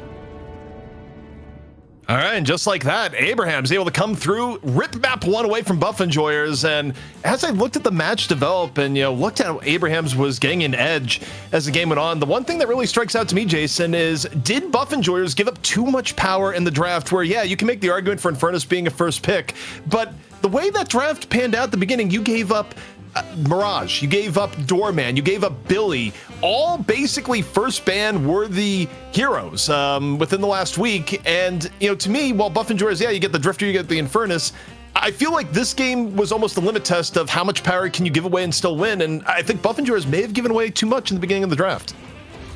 I don't know. I feel like I want to be a little bit different in saying that I don't think they really, obviously they care about like how strong heroes are at their given time in the meta, but Buff Enjoyers to me have never been a team that they need to ban away or take away or like super worry about what heroes have been picked on the other side. Obviously the Mirage has been something that's been a staple. I think the Doorman, because they went for Viscous instead, which I thought in theory actually made a lot of sense. But I don't know. I feel like they had a chance to win that game that wasn't related to like what heroes Abrahams had picked, but it just got away from them because they were getting picked too often. We took a look at like the kill difference, and it was a 19 kill difference of like 30 to 11 not too long into the game. But I know what you mean. Like obviously giving up like 3 of those big heroes. What they went with like Drifter, they went with Venator, and they went with Infernus in their top 3 as well, right, for Buff Enjoyers. And I think maybe giving over the Billy, maybe choosing Billy instead would have been a smarter choice. Dan, looking at the other end of the draft here for Abrahams, because I think there's 2 sides to it. You have the front half where I think Abraham's got a bounty as far as commonly held power picks. And then the second half, they were able to mix in the Dynamo and overall worked out pretty decently this game. I think you still have to pick Dynamo towards the end of the draft to not run afoul of a Sinclair, but, we got to see our first Dynamo in a while. It was a Dynamo that walked with a win. Yeah, it is very interesting. I don't know how people feel about Sinclair right now, but if this is the cool thing about the draft in Deadlock, if a team shows something like this and there are counters on the table that you might want to go to, you have to make the decision. Do we want to go to that counter? Do we let them get the Dynamo late in the draft? It clearly worked for them. Dynamo clearly had a lot of impact. So I think it does make the complexion of the next draft very interesting. That was so scary. I don't know if we have the ability to go back in the highlights to the previous Singularity before this, but the fact is the Doorman, we can, we're going backwards in time. The Doorman and the Dynamo combo was, I didn't realize how scary it was until that clip before this one, where he just came through the door and Warpstone into them for a Singularity. Like the surprise Dynamo, like we saw before with Abrahams, how they dismantled Buff Enjoyers, was the Doorman, Mo, and Krill, and the infamous clip of Zergy getting caught inside of his own building farm, those tier 3 camps. But that was extremely scary, and I feel like they coordinated that really well. I think the other thing, as I break down how this game kind of went away from Buff Enjoyers, is that we're gonna get the stats here. Or, no, we're getting the replay first. This was so gross to just come through the door and then he hops away, Warpstone's back in with Unstoppable and Singularity. It catches 3, and that's what finishes the game for them. That play of the door and that. It's a classic part where Doorman just kind of messes with your awareness, where you know it's not really all that different than when you had a Mo and Krill hop through the door. It's like, oh god, I'm getting comboed. Well, this is the full team combo when you have a Singularity involved. Also, though, I mean, you look back at the Buff Enjoyers composition, it feels like teams have been kind of limit testing. Okay, how far can we go without a real frontliner? And, you know, the comp coming in from Buff Enjoyers to me was one that, like, wasn't as well equipped for a full 6-on-6 team fight. It was more crimes of opportunity. And one that, you know, when you're running things like Calico, Bebop, you're kind of putting your comp in the early game bucket. Around late game. Not that you don't have options in the late game with things like the Venator, but I don't think for Buff Enjoyers the plan here was to be behind in the mid game or late game. I think the goal was to get ahead early and keep the lead. And you know, Dan, as the game evolved and they ended up falling behind, I actually don't think they had a lot of ways to take team fights that felt good with the comp that they ended up with. I agree, and I don't think that Frank necessarily played it all bad on Calico. I do agree though that it does just. I think put the burden on the draft in having, as you say, that strong early game to get more impact out of it. But when we get a little bit later, it just doesn't seem to have the utility in the team fights as you would like. And so I'm curious if Calico's here to stay, because I think in the appearances we've seen today, Calico's been on the losing end of things, and it has felt like it has just been the case that Calico just cannot get into a game state that makes sense for the Calico. Jason, as we have the stats in front of us here, anything here that defied your eye test over the course of the game, or it's whoa, that was actually far more effective than I may have thought? The fact that you're saying that leads me to believe that you spotted something that you want me to point out. So I'm gonna let you do it. Truthfully, not entirely, although I will say for a game where it felt like a little bit tougher coming out from Hoot at points, like still actually pumping a massive amount of damage on the Paradox and feet. Same with Calico, frankly. Obviously, I think things that had a little bit of a rougher game on Buff Enjoyers, you take a look at Listic, where you're not necessarily picking Bebop to pump damage, you're picking Bebop to open up opportunities, but this was a game where I don't think you're getting like a ton of hooks the way you normally want, and on top of it, you're not getting that much damage in fights. Like, I look at weak points in the Buff Enjoyers draft, like, obviously you can kind of go, it's like, okay, you guys just went like a little bit far away from, the accepted meta, but also, I think it was a particularly rough Bebop game, like even more so than I think the eye test may have led you to believe, but I got one, CP, I got one. Okay. You bought me the time to look. The fact that Buff Enjoyers had to invest into 4 6.4k items with the Unstoppables because there's a Dynamo in the enemy team, that's rough. I mean, you never see levels of like that kind of investment across the board of a 6.4k item unless it was like the not even old school Pocket, but Pocket, like back in the day, people would buy 4 DBs or 5 DBs to deal with the afflictions because they didn't know how to play around it. But the fact they had to invest 4 different Unstoppables into this game to prevent the Dynamo from doing work, and yet Saint was still able to hit these ultimates, I think that, like, that alone, it gives you worth out of the Dynamo. Also, Daniel, it's kind of Jason alludes to here. Sometimes some heroes being in play, like, you end up applying a tax to the other team, where, it's why some metas you end up getting the Dispel Magic tax, where everyone feels the need to get Dispel Magic because you have too many debuffs you need to clear. But in this case, I think Jason is right. You wouldn't have seen this many Unstoppables without Saint being a threat on the other side. Yeah, it's just very interesting, in that sense, how much the Dynamo pick can help to control the behavior of the other team. And I think again with the Doorman, now that we saw the Wombo combo is possible, it compounds to just unprecedented levels of fear, I think. All right, well, that was our first map in the series. At stake may be a BO5 in NA if Abrahams is able to take down Buff Enjoyers. But of course, Buff Enjoyers, one of the most adaptable teams in the game, not usually a team that get 2-0'd. But hey, first time for everything. Not that it would be the first time, but it'd be the first time in a while. Can Buff Enjoyers bring things back, force map 3 here in the EU, or do we get an early start to NA? Stay tuned. We'll be right back. Welcome back, everyone. This is Night Shift, and Abraham striking first against Buff Enjoyers, going up 1-0 in our money match. CP here with Dan and Jason. And gentlemen, this one may be going a little bit different than people expected. Abraham's slightly different roster, better results so far against Buff Enjoyers, Jason. Yeah, and I mean, the thing is, last week they also won. one of the maps in the best of 3. So it's not like Buffingers are unbeatable. A little bit surprised they were able to do it low with Shark like this. I will give them that. Obviously, it takes some time to like incorporate new players into the team. Like look at Leviathan. I think they're still struggling with the incorporation of like D-Mob into the team, and obviously having to like work out some things. But Abraham's, I feel like they had a game plan. One thing I didn't mention in like the post match is I think they did a really good job of dealing with Zergy. We're not used to seeing Zergy playing from behind for pretty much the entire game, but that's pretty much what he was doing. And I think the extra attention they gave him of some like early ganks into his solo lane on the left-hand side really paid dividends later on in the game to prevent him from being so powerful. And then again, I mean, Saint showing up with that Dynamo, what can't he play is the real question. Dan, you had to change one thing about Buff Enjoyers and their draft strategy going into the next game, where the draft should be just about ready, I might add. What are you changing relative to the game we just witnessed? I think just first ban Doorman. I don't think that the Dynamo maybe gets picked without a Doorman being picked first. So I think they can kind of deal deal two birds with one stone type of situation just by banning Doorman. All right, we'll see if that's where they go. The draft is ready, and it's going to be Buff Enjoyers with first pick, first ban this time around. So we'll see what is being prioritized, if they take Doorman out or they look to pick it themselves.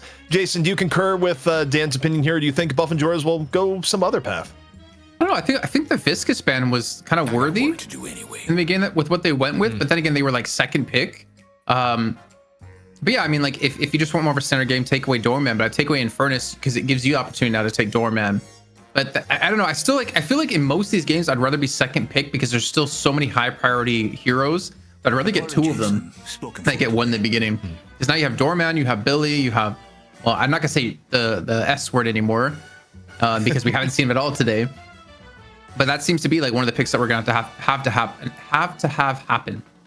Well, Dan, here's the big point of contention here. Do you Billy? Do you Doorman? What does Buff Enjoyers want to go for? No, they go Pocket. None of the above. So they leave open the Billy Doorman for Abraham's, but Pocket on the menu, perhaps for Cosmetical this time around, Dan. So, I mean, Abraham's, I think they're mad if they don't pick Doorman in the first two. And I think that Buff Enjoyers are just putting themselves in a position where they kind of surely have to ban the Dynamo in the second round of bans, I would imagine. Because I don't think Dynamo will get picked. They absolutely will pick Doorman. I'm sure of it right now. I'm just so sure of it. I don't think I'm sure of anything more than this in my life. The interesting thing to me, Jason, is that Buff Enjoyers, they were the team that defined not being afraid to play against Pocket, not worrying about giving Pocket to another team. In this case, though, they highly prioritize it for themselves, but it comes at the cost of Doorman Billy. I mean, what's your vibe check on this so far? I don't know. I really don't know. I don't think the Dynamo was 1000% dependent on Doorman, but I think there was like a good portion of it, of the dependencies here.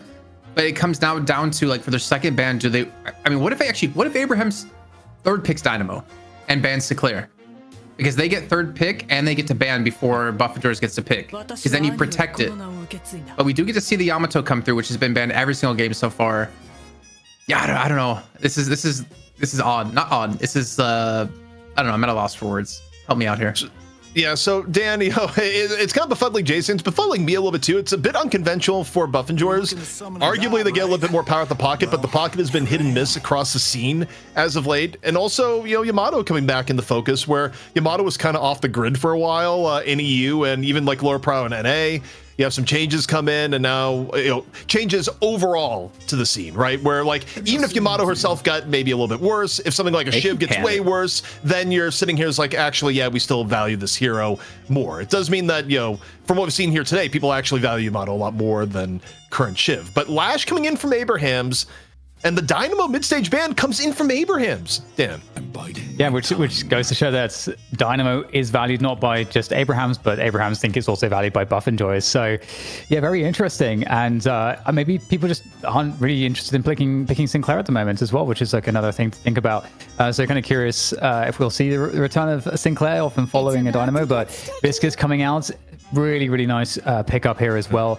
I've been a believer that Yamato's been undervalued for quite some time. I know she got some slight she's had like slight buffs a couple times, but I'm also very happy to see that. So what I'm curious of is what Zergy's going to get to play off of Buff Enjoyers and whether it's going to be something more classic or not. Yeah, Jason, I was wondering the same thing, and maybe it's going to be the Geist, but yeah, I mean, Zergy in recent times has been on a Infernus or Venator pretty much exclusively kick. I think every now and then even on a Lash, but going to be out of his comfort zone as all those heroes were unavailable. And again, maybe the Geist, which I think has also been played. Getting about one hero, ZP. What's that? The one hero in the whole Deadlock world who tries to change the world. True. Don't know if it's for the better or for the worse, but do we see a Zergy Warden? It's possible. I mean, the interesting thing about Warden is that after the nerfs, we haven't seen a lot of Warden. Some people like in pubs will be like, yeah, it's still absolutely fine. But man, you talk about frontline. Well, Buff Enjoyers draft a little bit more. Dan, so do Abraham's, where they're going to be coming in with both Billy and Silver, and together is not going to be able to play both. Yeah, you'd expect, I feel like, an M1 here. And there we go. 7 comes in, which is really interesting because obviously that's a Zergy classic right there as well. And also 7 kind of got some nerfs, caught some nerfs here or there recently. So, but still, it's still like a really good hero if you can get the farm onto the 7. And this roster, Billy's, Dolman, Lash, Viscous, Silver, should be able to create the pressure for that. Okay. All right. Guess it is Geist. Damn, I was really hoping for Warden. So both teams are set in stone here, and as for me, I'm just kind of deciphering how this one's go down. One thing that does seem pretty strong to me right now, looking at it, and not that Abraham's is weak on lane power per se. I mean, still have very good lane heroes themselves, but Buff Enjoyers also, to me, are playing for a pretty deadly lane phase, and maybe a little bit. I'd say a little bit more early, but on the same note, for Abraham's, you got Doorman, you got Viscous, you got Silver, you have some like truly terrifying people in the early mid game too. So, trying to rate overall where this game is going to go, it's a bit interesting, Jason. Okay, sorry, I was just waiting to see who's on who. So Will indeed be Listic on Yamato, Hoot on the Abrams, and then Zergy will be on the Geist. And the other side, pretty much kind of what we expected. I think it's like, I think I agree with your assessment of like where the teams are looking to play. What I am curious about though is the X factor of Together on Silver. After seeing him versus Leviathan, to be fair, he did get started early with that laney Hawatas. It was extremely disgusting to see the amount of damage they're able to put out, how many kills they got early on. Together was like 10-0 at one point. But I'm also more curious about the 7 here, because you have a lot of things to like activate him. I believe you can cube him during Stormcloud and he's still Stormclouds. And you also have a Death Slam and a Chain Gang to set him up. So there's like a lot of potential for Stormcloud to just do some serious work. Well, we have whipped the players into shape in record time. The game is already good to go. Map number 2 here in the money match. Can Abrahams close it out, or will Buff Enjoyers bring us to a map 3? On the mic, it's going to be DDK and Jason. Dan, take it away. I think I got 2 in a row. Holy. I wanted to take it away there. All right. Can we overwrite him, Dan? And I can take it away. Go for it. So when ZP's saying, can Buff Enjoyers take it to 3? What he's really saying is, will the NA match be a best of 3 or best of 5? It's all on to Buff Enjoyers. Yeah, it's interesting. I personally, I think this is a very interesting change in the compositions, because I feel like for Abrahams, there's a, if they can kind of keep the 7 farmed, that's going to be really great. But if they lose the laning phase, I think that becomes quite hard, because, the whole kind of point of this kind of approach is that you really are able to keep the pressure off of your M1. And the best way to do that is by forcing the other team to react to your hit squad. So I'll get a quick change here, actually. Do not like the initial lane setup. Yeah, but Abrahams are mirroring this too. They're going for a lane swap at the same time. So just swapping back into each other. I think this is one of one of the only few pairing of teams we ever see lane swaps actively happen like this. What are your thoughts? Who's coming out ahead, even though they swapped back? I mean, I think Buff Enjoyers don't want this matchup, so they're swapping away from it. I think I want to say it's more about the pocket and the guys not wanting to match against the Billy and the Viscous. But I don't know. Maybe it actually is the Abrams and the Drifter. They're actually swapping again. Yeah, they're going for it again. Makes sense. You got the time. You could do a lot of tower damage right now. This early, I think you'll be right? The resistances are crazy right now. You could just catch them off in the subway. I don't know. Let's stop looking at the outer lanes. Look in the mid lane, because that's where the action's happening. Listic gets a kill. Desani with a good parry coming on through. Probably going to see. Actually, no, we don't have lane swaps happening yet again on the outside. So Looks like Buff and Joyce have one out on that trade for now. Okay, I mean, again, really interesting game from a comp perspective, in my opinion. I think Apollo and Yamato is, I think, very potentially scary in terms of how you can chase people down. And I think, you know, obviously that serves to really help against the mobility of a Lash. Speaking of which, Lash getting the better of this exchange with his lane partner, the Doorman. Pretty nasty spirit damage potential between the Flog and the Call Bells for this mid lane. Super interesting game. What is Silver doing? The boxers have not spawned yet. Together's on their own. I don't know. I don't know if I can judge together with that first game we saw versus Leviathan. But yeah, return back to lane. Maybe trying to suss out or like feint a lane swap. I don't know. Too big brain for me, to be honest. But it looks like the swapping has stopped. So we're seeing Tass head over to the right-hand side for a little bit of a gank, and that actually means go time for Buff and Joyce in the mid lane, trying to get the catch on the Sonya. They're even looking to maybe dive him under tower here. Well, I think there's a lot of mind games going on between these two teams for sure so far. Yeah, very interesting start from the perspective of all of the positional changes. There we go. Classic Yamato things. We'll get a few slaps there, actually. Losing quite a bit of health. Again, the Doorman, it does a lot of bullet damage, so you got to be quite cautious of that. Ooh, actually getting some really nice extra damage right at the end there, but won't be able to chase it down, get zoned away. Back into lane. And in the meantime, yeah, quite hard to follow, actually, all of the craziness between all of these different lanes, between the swaps and everything else. But I just imagine. Good. If we still have the teleporters on the outside lanes. Oh my god, yeah, I forgot about that. If you talk about chaos. Yeah. Oh man, I almost forgot. I actually completely forgot that those existed until just a few moments ago when I was thinking about it. That would have been, I can't even remember what it was like back then playing. Same. I think people underutilized them quite heavily as well. I think that's part of it too. I think they got taken out of the game before they were like very heavily abused in the average level of play. Or sub-average where I was playing at the time. Yeah, so far, to me, it feels like Abrahams have a decent start. Obviously pretty even overall. No Guardians down just yet. Post that blocking some of that damage. Buff's coming up now. Some of that new movement made possible with the sigil changes. I think in this game, if you're talking about, you know, Abrahams having, I think it was a decent start. I think you said it, Abrahams. I'm looking towards like ours. I'm looking towards the unique picks in this game. Arzo on the 7 and Listic on the Yamato, right? Because we haven't seen Yamato, I can never say the name correctly, in quite a long time, especially as like a staple in the Night Shift, where originally she was probably one of the most picked heroes at the time. And then 7 as well, who was one of the most picked heroes of the time, has kind of like fallen off. But we see him like in very niche situations, but I feel like the success we've seen on the 7 hasn't really been there. I think like Zergy played it not too long ago, and I remember watching like one of the storm clouds in the air, and he just did really no damage with it, and then they just kind of ignored him and continued on. But I'm going to see how those two picks, because they're so out of the ordinary in how they're going to perform. Yeah, we'll have to keep an eye out on the build, because oftentimes you'll see 7 build a lot of items that will kind of be applied off the spirit damage for Shred. So I'm curious if the focus will be there or how the build will look. We'll have to keep checking in on that, because Arzo is going to need to certainly carry on the damage front into the late game. A chase down here onto Vrake, and Vrake does have some assistance, cosmetical coming in, and that's going to completely blow up the play. And it was all the baits together getting caught in the trap. And that's a good win there early for Buff Enjoyers. It's so funny to see actually that cosmetical in the pocket. Considering I keep saying that they're one of the few teams, I think again the only team to me that can play against pocket really well, but now they're going to be able to pull off the pocket. It's up to Abrahams to show us if they can play around it. And that's going to be a flying strike through the corner, through space and time, and sending Saint back to spawn.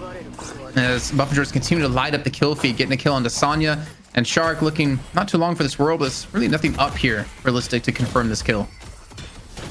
Yeah, absolutely.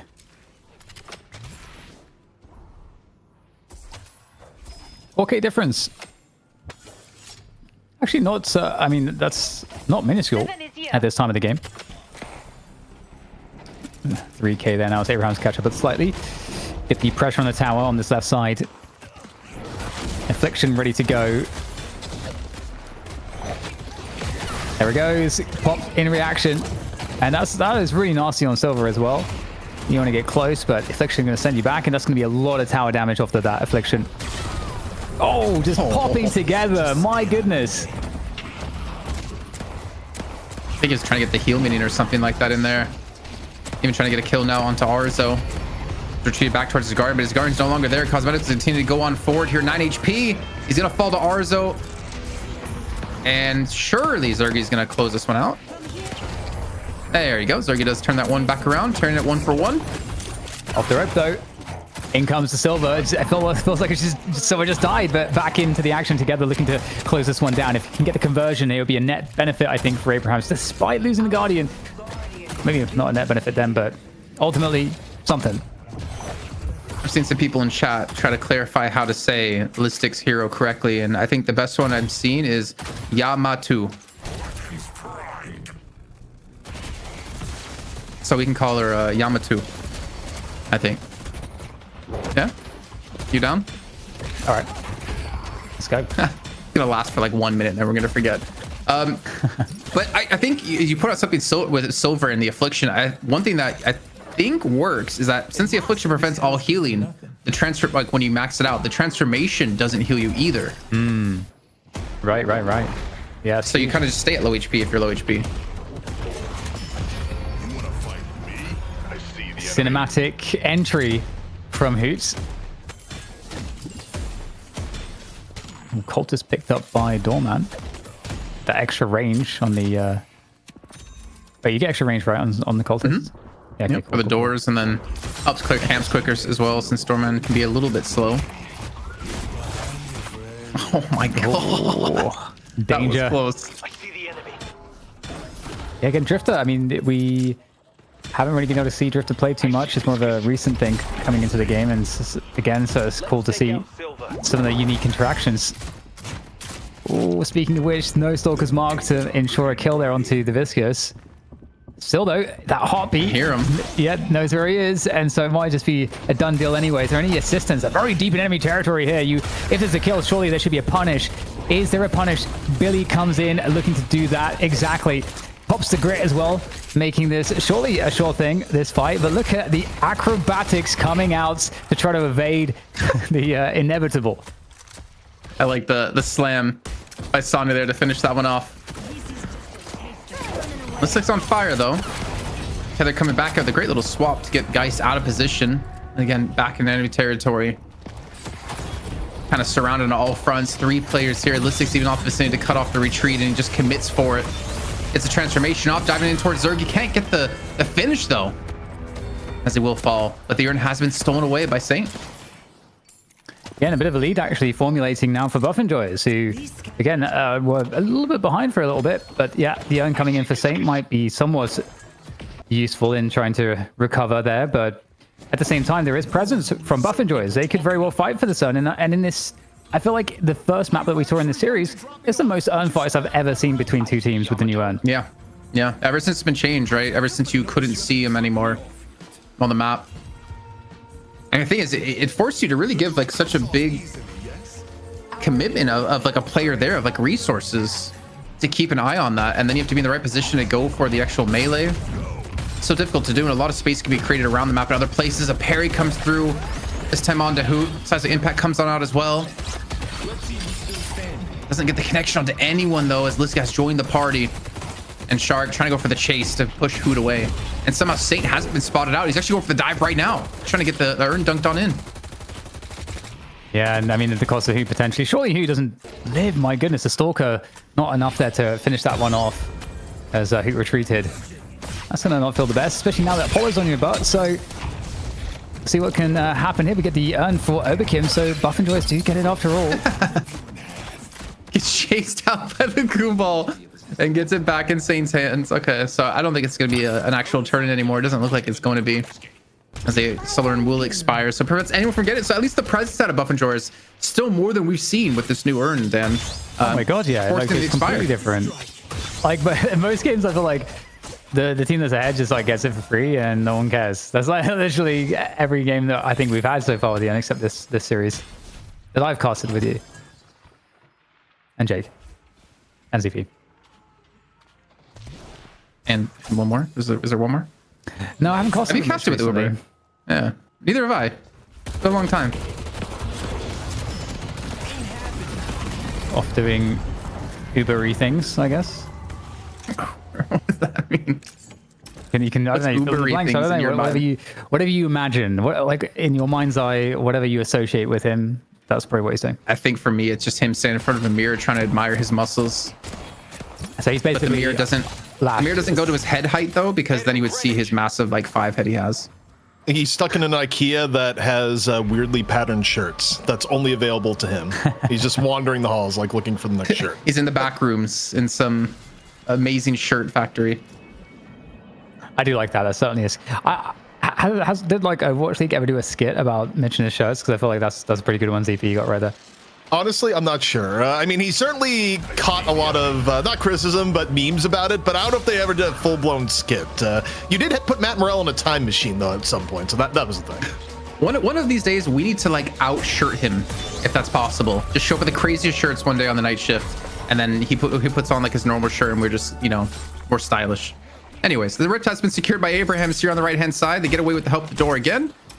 And this minion's going to look to shove, well, directly in the hands of Buff Enjoyers, so probably going to be finished off extremely quickly.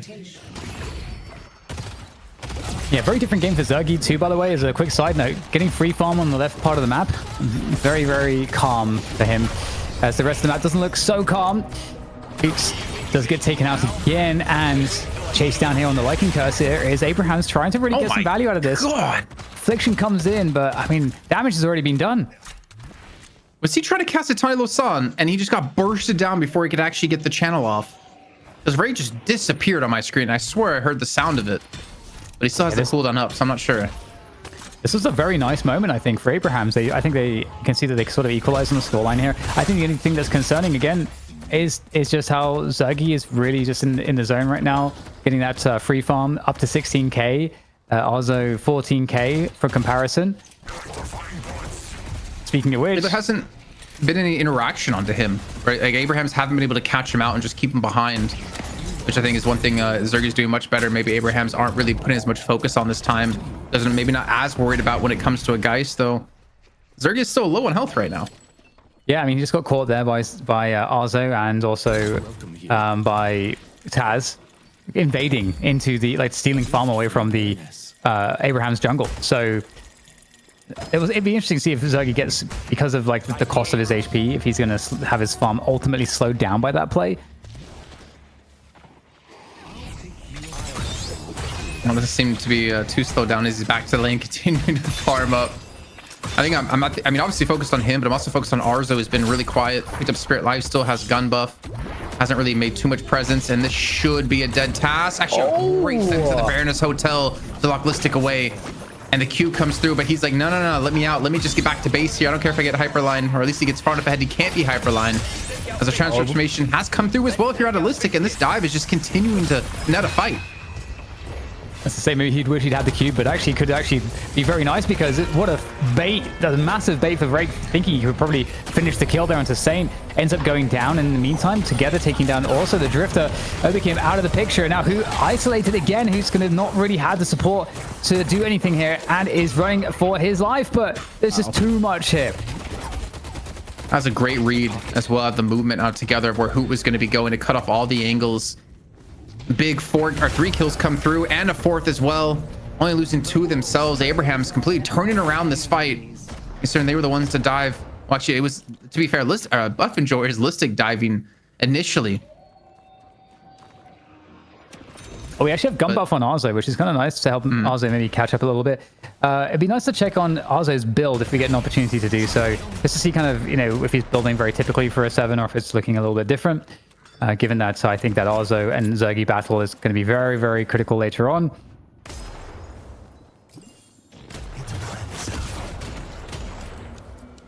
It's coming. It'll get there. He's at 17k though. I think maybe a little bit of stalls netted him some time to catch up, but Like Zergy and Arzo have just not been involved in any of these fights. Everyone else in this game have been, duking it out. They're just continuing to farm up, do their role, which is to just get that farm and do damage later on. Actually, can we take a look at player damage? Because that would give it a good indicator of really how far out Zergy and Arzo have been in most of these fights. Let's see, yeah, Zergy at 7.4 and Arzo at 4.2. Almost lowest on both teams. Obviously, Hoot's a little bit lower than Zergy at the moment, but that just gives you an idea that he's just completely removed from these fights because he doesn't want to be involved. How come it works for you but not for me when I ask for things from production? I was gonna say, well, production like me more, but we both know that's not true, so I can't even use that one. I see the enemy. Well, looks like we'll have another fight brewing here. I don't know about Sharik having to back away immediately. Could be baiting players forwards, but there's not too much here, actually. And there is a charge. That should be a dead doorman. Taz goes down. Very good connection. Not before putting them through the door momentarily. Able to escape, though. And that puts Buff and Joyce in a good position as they exit this fight. They come away with a clean kill. Just imagine if Taz didn't die there. He could have closed the door on them, locked away under the walker. Buff and Joyce, even though they had a rough last fight, they're still able to get the lead back for themselves at 5K. We're approaching Buff territory soon. As the other looks for the fight yet again up against Hoot, but he's got to back away. He's got too many players in the enemy team here around him. Chang'e comes on through. They want to focus on Obi Kim, and the focus will come on through. Obi Kim has gone down. A ton of those songs going to catch on to one. That could be a kill onto Together, but actually he only catches onto Shark instead. There you go. Big connections on the lunges. Goodbye, Saints. Nice conversion from Buff and Joyous. Is there a punish to be had? Getting kind of low on HP, but looks to be a safe exit. And in the meantime, the Rift will go to Abraham's, it looks like here. But feels like small consolation after losing so many players in mid. It does feel like Buff and Joyous are in a nice spot to gain some momentum back. And Cosmetical 21k, Zergy 21k. Definitely all the money in the road players. I mean, to me, this is looking a lot like a best of 3 NA finals. Buff and Joyers, I think they have momentum to take this into a third with how they're looking so far. I just don't know if Arzo is going to be able to get online in time, as you now have his build here. He's got Heal Bane, Escalating Exposure, Arcane Surge, Suppressor, Grit, extra health. So he's got no really gun items. He has no gun spike at all. Yeah, this is the normal. This is not the normal build. I believe it's exactly what Zergy used last time he played it on Night Shift as well, if I'm not mistaken, and I think you can see this build all over matchmaking as well. So pretty standard stuff from that respect. I guess everybody agrees that this is maybe the best way to go for now. Apollo hurts. Oh, the Apollo Yamato hit squad, man, it is real. Earns up. Buff and Joyers setting up for on the left-hand side. I mean, again, you still have Arzo here, so they're gonna need his damage. There's just not a lot of angles he can play from. I mean, if you're thinking about dive potential, as you already mentioned, with Vrayek and Listic, the hit squad, you also have Obi Kim who can get in really deep. You have Cosmetical who can get really deep. And you have Hoot who can do the same thing. So there's so many players to chase on Arzo that I don't think Arzo has any freedom in this game to play from. Yes, I think that's pretty fair. See if his team can sort of hold the line, because I mean the souls are more evenly distributed across the whole team as well. And they have a lot of very good team ults, so there's always the potential here for Abrahams to have a pretty stunning team fight. But definitely a worrying scenario, because we got Spirit Burn now. That's on Cosmetical. It's a pretty nice power spike. That item's crazy. If you get a good Affliction as well to like potentially trigger it on multiple players, you're going to be in a pretty rough spot if you are Abrahams. I think it's the Spirit Burn is for after the Affliction's applied to proc it with like a Barrage or something, or your like Suitcase, because then they can die from the Spirit Burn tick. This Affliction can't kill you. It's a nasty business. It's a very efficient item, actually. It's I think one of the best 26400 through items, right? Definitely up there. For pocket, yeah. I mean, especially if they're going to be grouped up. And they're really, the thing is, again, because they have like 4 players who can dive so deep, they're really not going to be thinking about where Cosmetical's coming from, which I think is something you have to worry about if you're Abrahams. But Unstoppable picked up for Arzo, so really playing for, it always feels like an ultra late game. His damage, I know it obviously with escalating, it's going to be there, but not nearly as close as it would be, or not nearly as impactful as it would be if he's able to skip the 6.4k item. But I feel like he has to go for it to not get knocked out of his storm cloud. And this game mid boss started off here for Buff and George. No doors set up just yet. Big moment. Abrahams even know what's being done. I mean, that's the thing, like, big moment, because these team ults, if they can get them into position in time here for Abrahams, it could be a really, really good fight for them. But it looks like they're late here. They just didn't know in time. A very late entry. Can they at least take down some of these players? We get the Affliction coming in, only hitting Billy. Ooh, this is a very, very bad position for Abrahams. Now they've lost a couple players, no Reju crystals, and completely caught off guard. I think this is the first Reju crystal Buff George have been able to get in this series, taking back to the last game. And now on the attack here, I think they used Affliction. They did that without Shroud Transformation. Zergi's at 28,000 souls now, and the sun has gone up towards Siphon Bullets. I don't know. I'm trying to think about if they can defend this. I think with the Death Slam, there's a world they could get like a decent combo off, especially with the Storm Cloud with Unstoppable. But I don't know. I don't know if Buff and George even necessarily want to push with these Rejus. I see Lash. So the question for Abrahams now is, how do they survive? How do they survive? How do they minimize the losses? Because that's like the name of the game here. You want to ensure that you know that you're not in a good position. You know that the other team is going to have the ability to pressure, and because you have to kind of avoid the fights, especially the team fights, because of the Rejus. So, and you've got 3 walkers up at the moment. So, like, what are you able to do to minimize the soul lead? That is, I think, the absolute goal for Buff and Joyce. Get the biggest soul leader for this, maybe get a walker as well. Let's push yellow. And Cosmetical almost leading the lobby in souls, but also almost leading the lobby when it comes to golden statues. Only behind Listic by 2. Cosmetical's gonna hurt, man. I mean, we're obviously talking about like Zergi a lot, talking about the hit squad, but my eyes are on Cosmetical actually now because he has insane damage with Spirit Burn picked up as well. The triple siege on walkers, Dan. Yeah, trying to pressure everything. Make the decision making very, very difficult for the Abrahams team. And what do we defend? Trying to defend everything right now, and Apollo, very, very dangerous. Etanilo San doesn't come out in time, actually, so that's going to burn the Etanilo San and trigger the rejuve. So is there a follow-up? God, no, it didn't burn it. My mistake, but the cube is there to save against it. And now deep in enemy territory, Apollo, surely this should be a conversion for Abrahams. And they're going to lose 2 walkers, the 2 side walkers for this kill. And I don't like that trade, but hey, you know, the Regies are up. So you can't ask for too much, and the fight continues now. The rest of the Buff Enjoyers are looking to close in on top of this one, Jason. 2-man Affliction has gone off together, and Shark both being caught, but they can see them chased away again, trying to get these Rejuves out. They get all 3 now gone, basically off the back of Together. He's immediately turning tail and looking to run away, or maybe to assist here onto Hoot. Or maybe Listic as well, as he does go for the Flying Strike and actually trades places. The Sonic gets a kill onto Listic, and somehow Abrahams are able to take this one back. It costs them 2 walkers. They get all the Rejuves, they lose 1 player, and they get 2 kills off of this. Not a horrible trade, but definitely wasn't ideal, but at least able to get those Rejuves out of their hands does buy them a little bit of time. Yeah, and the deficit of souls, I don't think it was that huge. If we see the soul deficit chart at some point soon, it'll be interesting to kind of pinpoint the moment pre the rejuves getting taken and the mid boss getting done, and then post. So you can kind of see the spike there right at the end, like where it was before, about just like 10-12k difference in advantage for Buff Enjoyers. Then they get the rejuve, and then they get another like 10-12k off of it, and then most of that deficit in that last fight actually got removed, despite the fact that they got 2 walkers. So Abraham's doing a good job here staying in this one, and Buff Enjoyers have now collected the urn. They're looking to turn it in, and we know these teams like to fight for it, and the rift is going to be there as well. Keeping things close here for Abrahams. I mean, I think the rift's ultimately just going to be theirs, and Buff Enjoyers aren't going to go for the contest, though. I think they're going to go for the refight off the back of it, though, since the urn turn-in is here as well. Those minions actually might be able to do some work based off the position. When you see Zergi just tearing through them, though, but the thing is, Zergi's gonna be off to the side looking for the fight. Cosmetical in the meantime has pushed mid to take down that walker, but the fight is all focused here towards this urn. As Obikim, I believe, got the dunk in. But what the range is that? Trying to go for Saint, catches 2.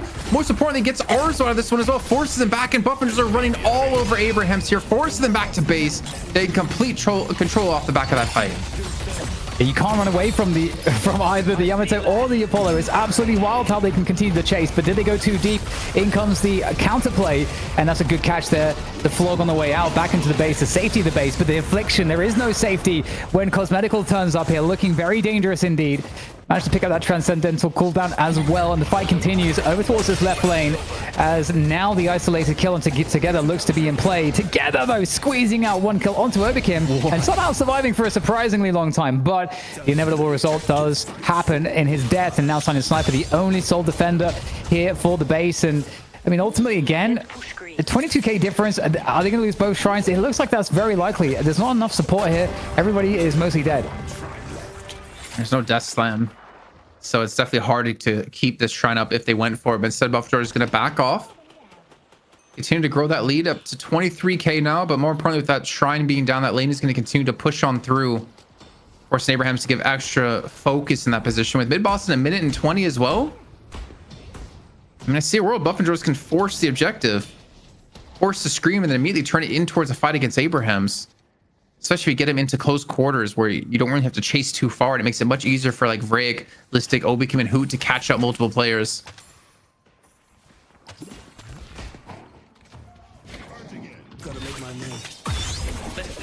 Here we go. Another engagement found. Looking to escape through the door. Some disruption there from Silent Sniper on the Lash. Actually getting some good damage in, forcing a reposition there for Vrayk. But the ultimate disengage to the door is successful. Oh, catch on to Silent. Can he escape this position straight through the door into safety? That was a close one. That was good movement. 6.2k as well. They're really close to 6.4 if he wants it. Akira Magnum picked up for Sonya, so yeah, really want to see what his damage is going to be at the end as well. Going kind of like, yeah, more like it feels like more of a gun lash almost. Pretty cool to see. Wow. Indomitable and Unstoppable picked up for Arzo. Let's go yellow. I don't know. I feel he's just gonna be lacking damage now. I mean, he's obviously 8k behind Zergy. But I think the 7 pick hasn't really worked too well, or at least like the order of the build he's had to go. I mean, I could be completely wrong, but it just doesn't feel like he's gonna have much impact. Can we maybe check in with player damage? Maybe I'm not going crazy here. See where ours was currently sitting at. Yeah, he's at 13k damage at 34k souls, so he has the second highest souls on his team and the lowest amount of damage. And Lash, who's the one that has the highest by 2k, has 15k more damage. Like you need to see Arzo do more, and I understand it's hard for him to do this with the comp Buff enjoyers have, but they need more out of him if they want to win these fights.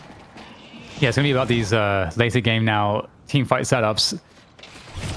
And also will absolutely have to be taking part. He is going to be coming into the fight, but very, very late. I don't know that Oz will get there in time, because that's a huge affliction. Is the damage done already? Is there any counterplay? Is there anything here for a Death Slammer setup? Also is in the picture now as the fight rages forwards. 2 players down, and Silent Sniper is dead already, as is Sharik. The front line is almost completely gone. Together has been routed as well. Has to go back to base on the silver. Doesn't leave anything here for Abrahams, and the chase down is so dangerous. And some space was bought by Arzo in the Storm Cloud, but essentially the Storm Cloud was the only utility there from it was not to help them win the fight, but to help them to escape from a lost fight. He was just too late. Is he really building Refresher next too?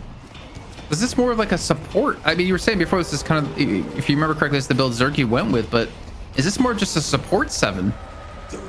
Was, I mean, I guess like the way he's itemizing towards the end is a little bit different, but we'll hold that thought for a second. The dive comes in. Can he steal anything away? No, absolutely not. I think the build initially, you know, provides a lot of shred for the whole team when you're in team fights, but the Arzo has really not been in team fights. I think that's a really good, you know, you pointed out the souls to the damage. I think that really is a good indication that Arzo has not really been participating in the team fights.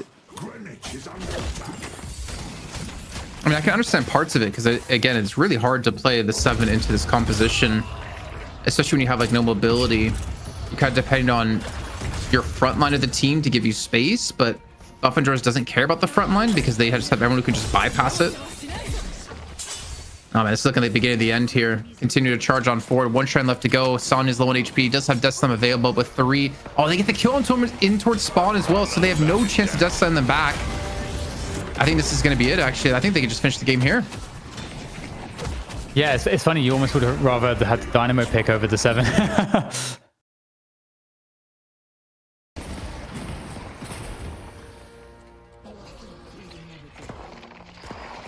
Yeah, looking to stick around and finish this one off.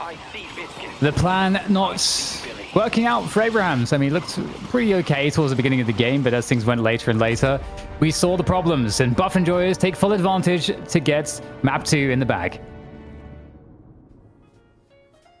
What a turnaround, where at first, you take a look at this game and you go, okay, maybe Abraham's going to run away with it 2-0, but Buff Enjoyers able to keep momentum and force map 3, much to the disappointment of many who may have been looking forward to that BO5 and NA, but the day would just simply be too long.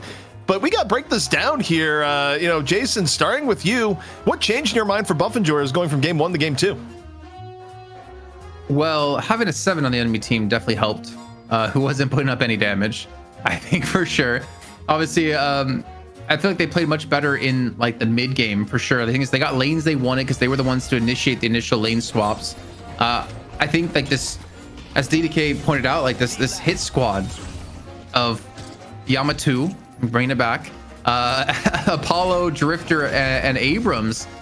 How do you survive as a 7 against this? Like, how do you survive in general as any DPS against this? I think a lot of it came into the fact that Cosmetical was hitting some good afflictions yet again. He had a 4-man affliction at the very end there to finish things off. Listic also was able to have a lot more impact on the Yamato compared to the Bebop in the last game. I don't know, I just feel like in general, Buff Enjoyers had just more comfort heroes in this match. One thing, Dan, we saw a lot of commentary on in the middle of the game. People were just like, man, Obakim, more accurate Drifter, completely poor, etc. The thing is, the way Obakim plays Drifter, he doesn't need to have a massive amount of farm to have a big impact on the game to create opportunities for the rest of his team. Yeah, especially not with the supporting cast around him. Yamato, Apollo, like Cosmetical, and like on pocket Zagion guys. Zergi's job is just definitely not to be the like mega damage carry, and Obakim. And I think Obakim did a great job in helping the setup. I think Drifter is a little bit underrated in some respects there, depending on sort of what you're playing with. And we've talked about how Drifter's ult can be a great assist positionally to enable you to get these really good engagements with an Affliction, or to make it so that the chase down with the Apollo and the Yamato can be really even extra powerful. There's so much utility that does exist in the kit there. So yeah, I'm not hating on Obakim this game. Jason, I think back to game-changing moments here. One of the things that really strikes out to me is when Buff Enjoyers, they went for the mid-boss, and it kind of caught Abrahams off guard. Like the first mid-boss of the game, Buff Enjoyers says, yep, we got an opportunity, we go for it, and Abraham's not really able to get there to contest, and it felt like, you look at the graph, I think that was about the point. Yeah, that was the point where Buff Enjoyers got a lead that was a bit too much for Abrahams to actually deal with, because you just see it there on the bottom of your screen. I mean, it was a little bit weird because Abrahams are normally, I feel like, really tuned in to when mid-boss is being done. And I'm surprised they were caught off guard. Maybe they looked at the fact that Listic didn't have strategy transformation, so they didn't really assume they would rush down mid-boss, but then to be completely caught off, not in position. Obviously, I've definitely a big turning point in this one, because that's where like the soul lead continued to grow and grow and grow with a couple of dips here or there, and it continued to grow until eventually there was really nothing Abrahams could do about this one. But again, like, I think Cosmetical, the fear of his affliction was so deadly. It's so night and day looking at him play it versus like Sonya played it. Actually, no, it was Empty Dreams playing it last time around last week. Cosmetical was consistently hitting these afflictions, whereas their opponents weren't. And Abrahams doesn't know how to play around the afflictions properly, or at least with the way Cosmetical is able to chime on in. But I think maybe one of the surprising things to me is that Hooch just kind of, he's there, but not really there. He's at 23,500 damage. He's done, a little bit more than Obakim, but I'm used to seeing Hoot have bigger games. But I guess with like Listic and Vraic and Cosmetical having a match like this, you don't really need to stand out. Dan, as we look at the score screen here, some input from you, anything that defied the eye test from your point of view, or you want to bring attention to before we set up for game 3? No, I just think that Abraham suffered from I think a misread with that final pick with the 7, just because of the tempo that this game also provided, in addition to some of the tools that can deal with a hero that doesn't have as much movement in some of these fights, and the ability to bypass all the front line and so on. The tempo, I think, is the issue for the 7 in this game, and not recognizing how fast Buff Enjoyers could go, I think really put Abrahams off balance. All right, well, That was our second map in the series. It's going to 3 here in EU, as it often does. Buff Enjoyers taking back momentum here in the series. Abrahams, though, still only 1 map away to try and claim the throne once more. Who's going to win here in EU before we get started on our NA best of 3? Stay tuned. We'll find out soon.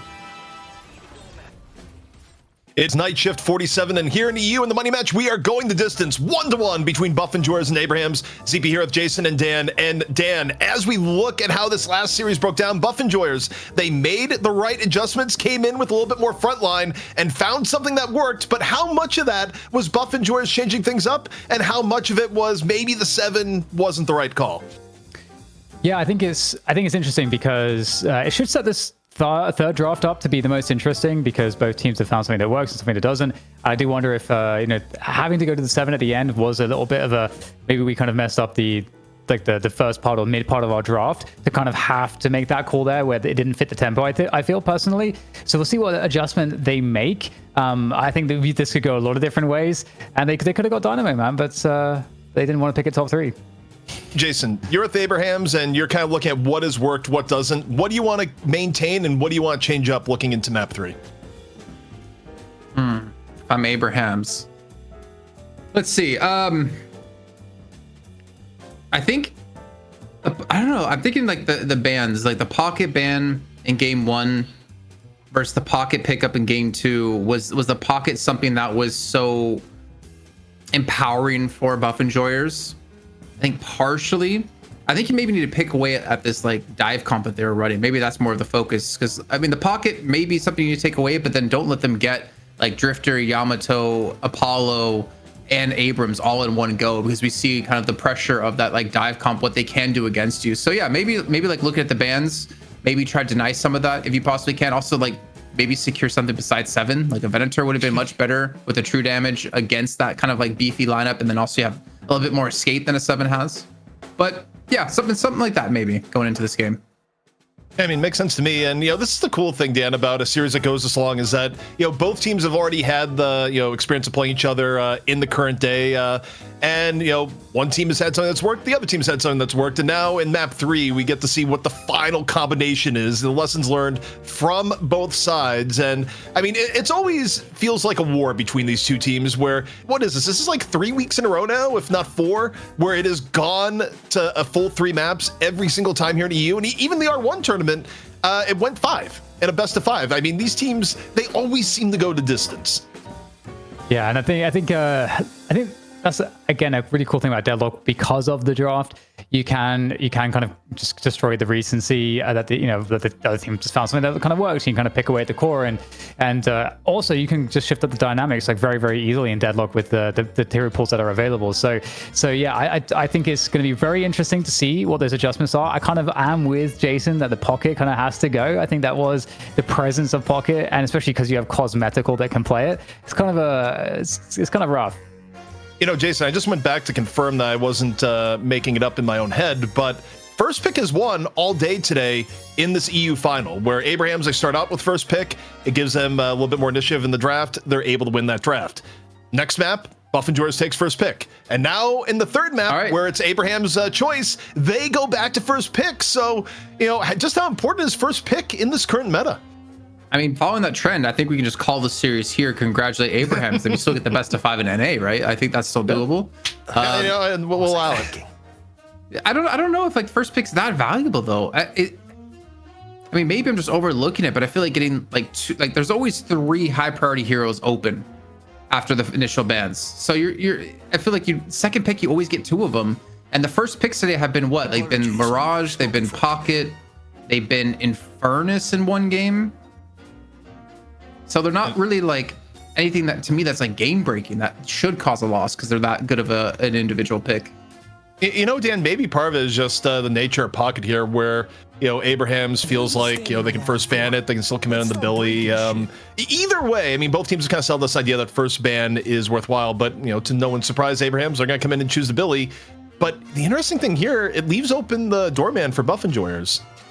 But also, do they want to get the Infernus? Because they've been going Infernus Drifter and so on. So they go for the Doorman, which does allow Abrahams to get an Infernus, which would be something that would, I think, help them a lot with the tempo issues they had in the previous game for that kind of category of a pick. Because you can play Infernus as maybe a little bit of an M1 or kind of a hybrid, I suppose. Like Doorman Infernus would go crazy. Don't you worry. Oh my god. The door into combustion, you just appear halfway across the map with the ready to explode. Like that could go so hard. Well, now it's going to be really interesting to see what Abrahams comes back with here. Do they value the Drifters highly? Drifter has been the high tier pick for buff enjoyers, and truthfully, they would probably go for it if it was on the table, but no, it's not going to be on the table. Abrahams is going to take it away for themselves. So already in game 3, we are seeing a different look than what we saw in game 1 or game 2. Abraham's taking a little bit of what buff enjoyers have enjoyed, and buff enjoyers. Yeah, I mean, honestly, I wouldn't hate the Venom here, but instead, they're going to go Yamato Dan. Yeah, and this kind of proves Jason's thesis a little bit, trying to pick away at the dive comp to prevent that being something that can be used against them in full force at the very least. So I think this is cool. I think this is really, really a good look. I would expect Apollo to be picked for buff enjoyers so they can okay, they're gonna go for the guys, so Apollo could be banned. I'm curious what the second ban is going to be for Abrahams. Jason, if I'm Abrahams, if I want to like deprive buff enjoyers of a little bit more frontline that seemed to work out well in the last game, do you think they do something like ban the Abrams here? I don't think Abrams in his own is that impactful. I think Abrams surrounded by the Yamato Drifter, I think, and the Apollo is more impactful. I think here maybe you hit an M1, maybe. Actually, you still need an M1 on your side, and you don't get first pick out the back of this. I don't know. This is actually a little bit tough. I was thinking more towards the M1 heroes. If Zergy's going to be on Infernus again, it will be cosmetical on Geist then. So maybe hitting M1s isn't that big of a deal for Abrahams, but Apollo, I think that's not a bad take here, because now you really hit Obikim's hero pool, because he's been playing a lot of Drifter and a lot of Apollo lately. Yeah, I mean, Obikim has been all in on heroes that can get in people's face. It was at one point, he was nearly an Apollo 1 trick, where it was something like 5 straight games of Apollo, then mixed in the Drifter. But instead, for a little bit more pressure, especially in the early game, buff enjoyers gonna go in on the Calico. But now, Dan, we'll see what Abrahams decide to slap back with here. And it's interesting. I think the M1 concern is very much there. With a lot of good options being taken off the board, and we'll see. Is this gonna be another game? Oh, they go Wraith. Okay, there's one thing people have to know about Wraith that I'm just gonna cut to right now, because we had to deal with some cop op stuff on this. Wraith right now, currently, we don't know if it's intended or not, but has an interaction where Split Shot just lets her nuke down objectives. But the overall trend is that people weren't seeing as strong enough to actually prioritize on a pick. It is legal here, and a Wraith may just walk up to a walker or a mid-boss and just blow it up with Split Shot. So she does have this unique trick in her bag here this time around. Trick is an interesting way to say it. Viscous could be an interesting pick for one of these teams. Ooh, Haze, that's very interesting. Okay, I don't know. When did we last even see Haze get played? It's been a while. That's I guess for Obikim, I suppose. That's an Obikim pick, right? I imagine. I would assume so, yeah. I haven't kept my database updated since like shift number 30 something, so I can't go back and check.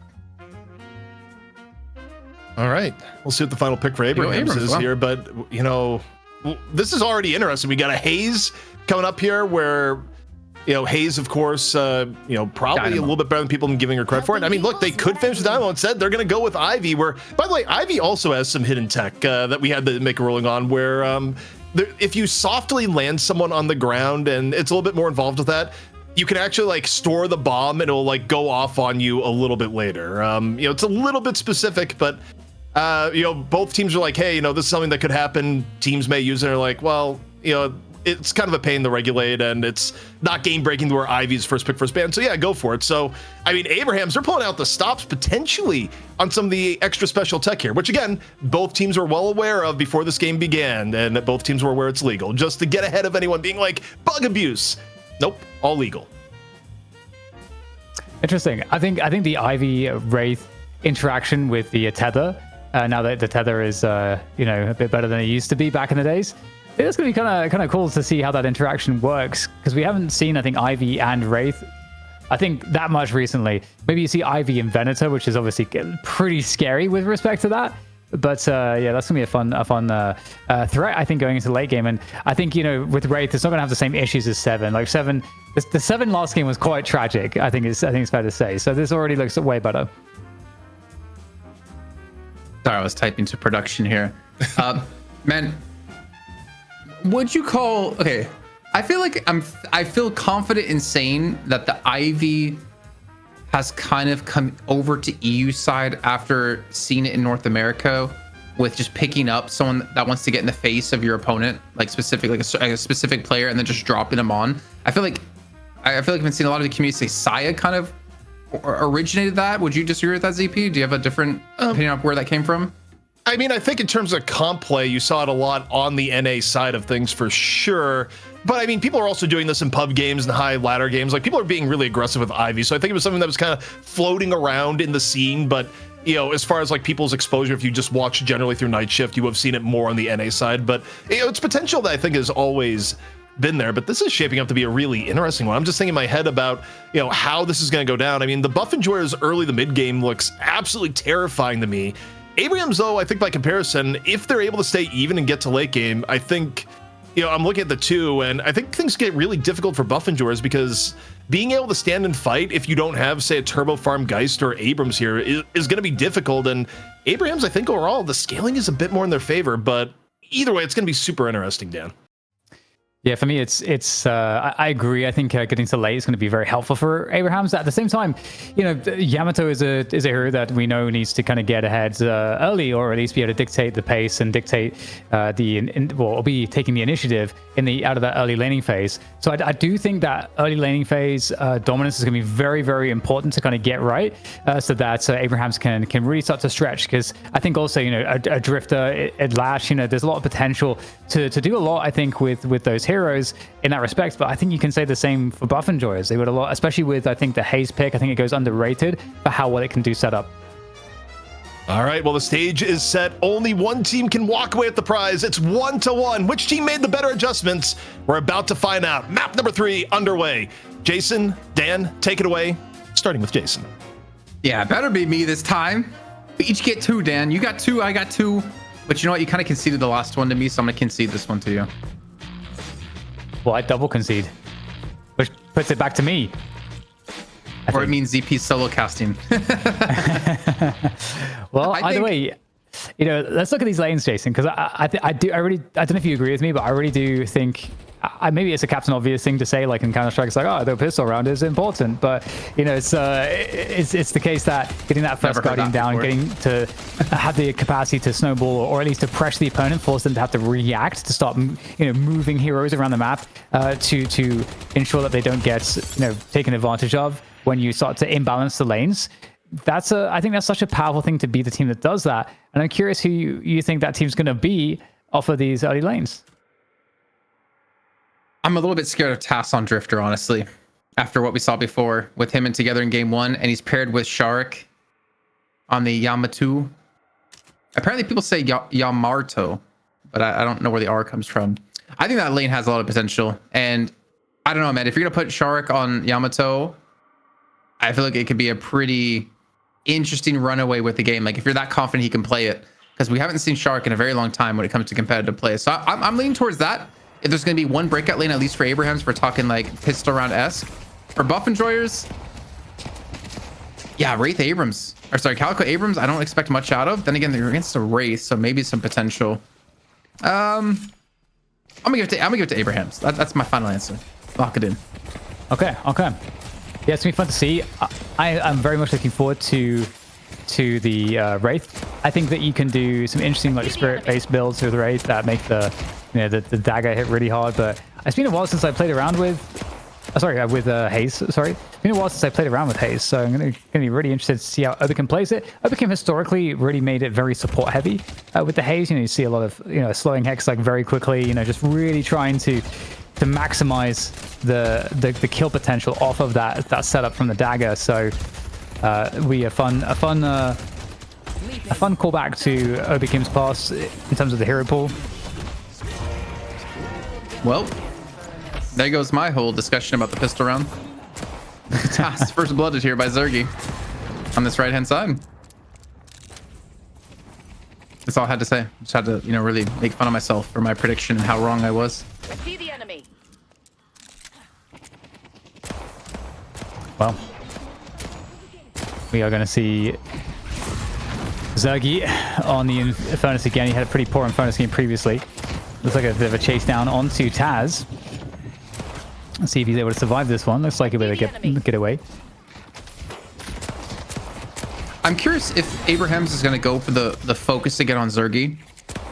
Try to hit him as much as possible when he gets through that solo laning phase. I still feel like that was, I mean, I could be exaggerating it, but it really felt like it kept him behind because we were talking so often about how Zergy was just behind when it came to souls compared to his counterparts, and that was a nice little Stalker's Mark into a Rend. It's actually kind of also forced a little bit of an over engagement out of Shark here. They're both, you know, pretty damn low in HP, but then again, so are their opponents. But yeah, what's your thoughts? Do you think we're gonna have Abrahams go for that focus again? Because I think they have a comp that's kind of favored towards it. Honestly, I'm not entirely sure. Jason, I have answers for you. How do you feel about that? How does it It's make fun. you feel? Don't have to have answers for everything. I would prefer people don't make up something when they don't know the answer. I'd rather they just be honest, be like, yeah, I'm not sure. Right, just because you're asked a question doesn't mean you know the answer. Yeah. That's fair. That's actually very fair. That is the thing that happens. You can't know everything about this game. I don't think. Burger box There's just no going way. on there. It's like it's gonna be an interesting switch up for Cosmetical Pocket to a Geist. In terms of mobility, quite different. I always find it very entertaining to see like players who can just make that mental switch, because you're very right. Like going from Geist or from Pocket, who has just crazy movement, very high intensity situations of getting these afflictions off, to a Geist where you just, you know, left click their heads and you just life drain when you can and you soul exchange when you can. It's just it's so night and day between like the two play styles, and it's always super cool to see players who can just make those adjustments mid-series. Also, curious about the Yamato performance. Sharik on the Yamato. We have seen the return. And you know, so far it's been a pretty good look for Yamato, but again, I think like you said, in the previous comp it was much more powerful. Oh, hello, getting caught off the jump pad. I do actually like that you get punished a bit more for that, and that also, in some respects, and also, you know, gets actually damaged as well.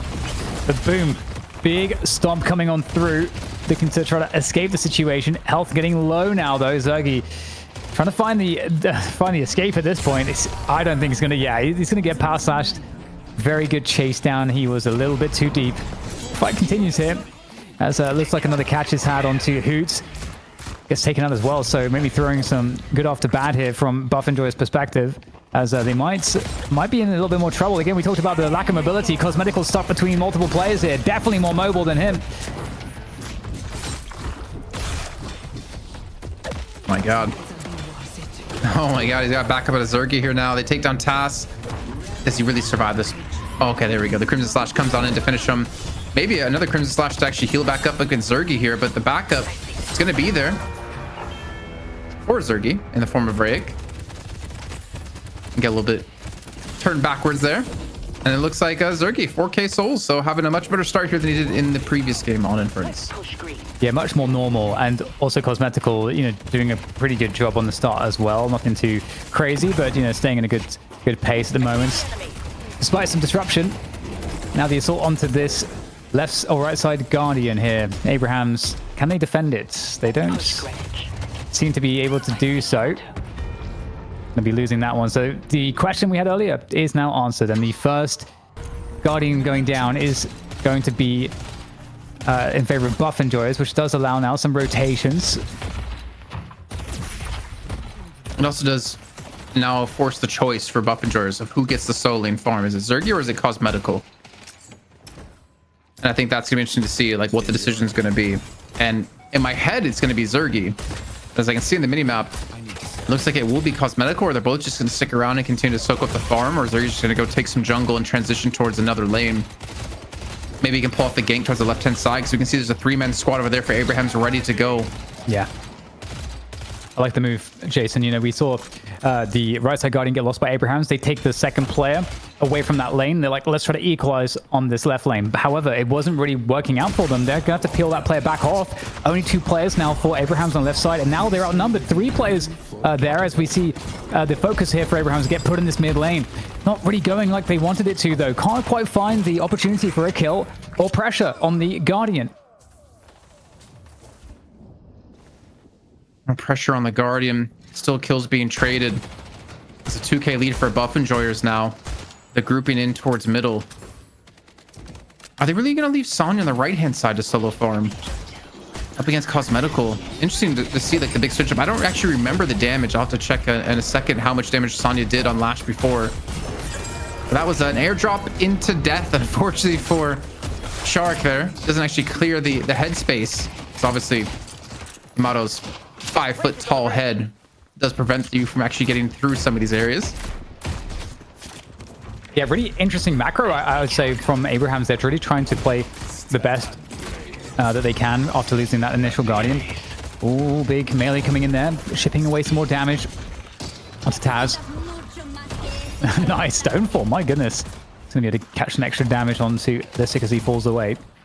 Now, more players coming in from the left side lane here. You got the potential gank from Vrake. Maybe if there's a weakened target, Vrake would absolutely love to find it on that Calico, but now we swap over to the gank here, the chain gank to try to secure this one. Let's see if we can punish Zergy. There we go, the sandwich from Arzo.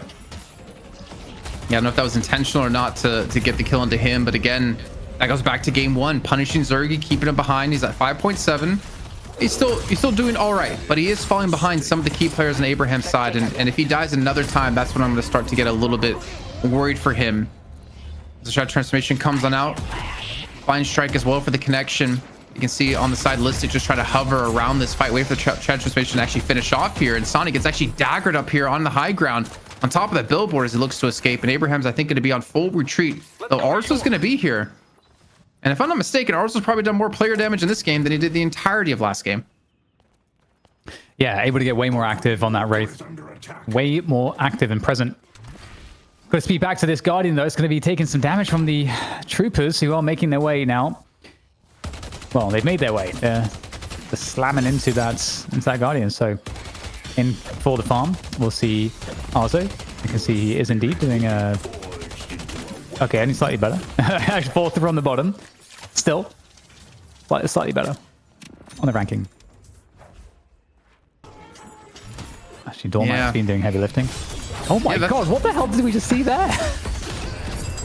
I don't know, man. Doorman's always surprised me. So do, I mean, Flange Strike shouldn't surprise me anymore with what we've seen here over the course of 2 years.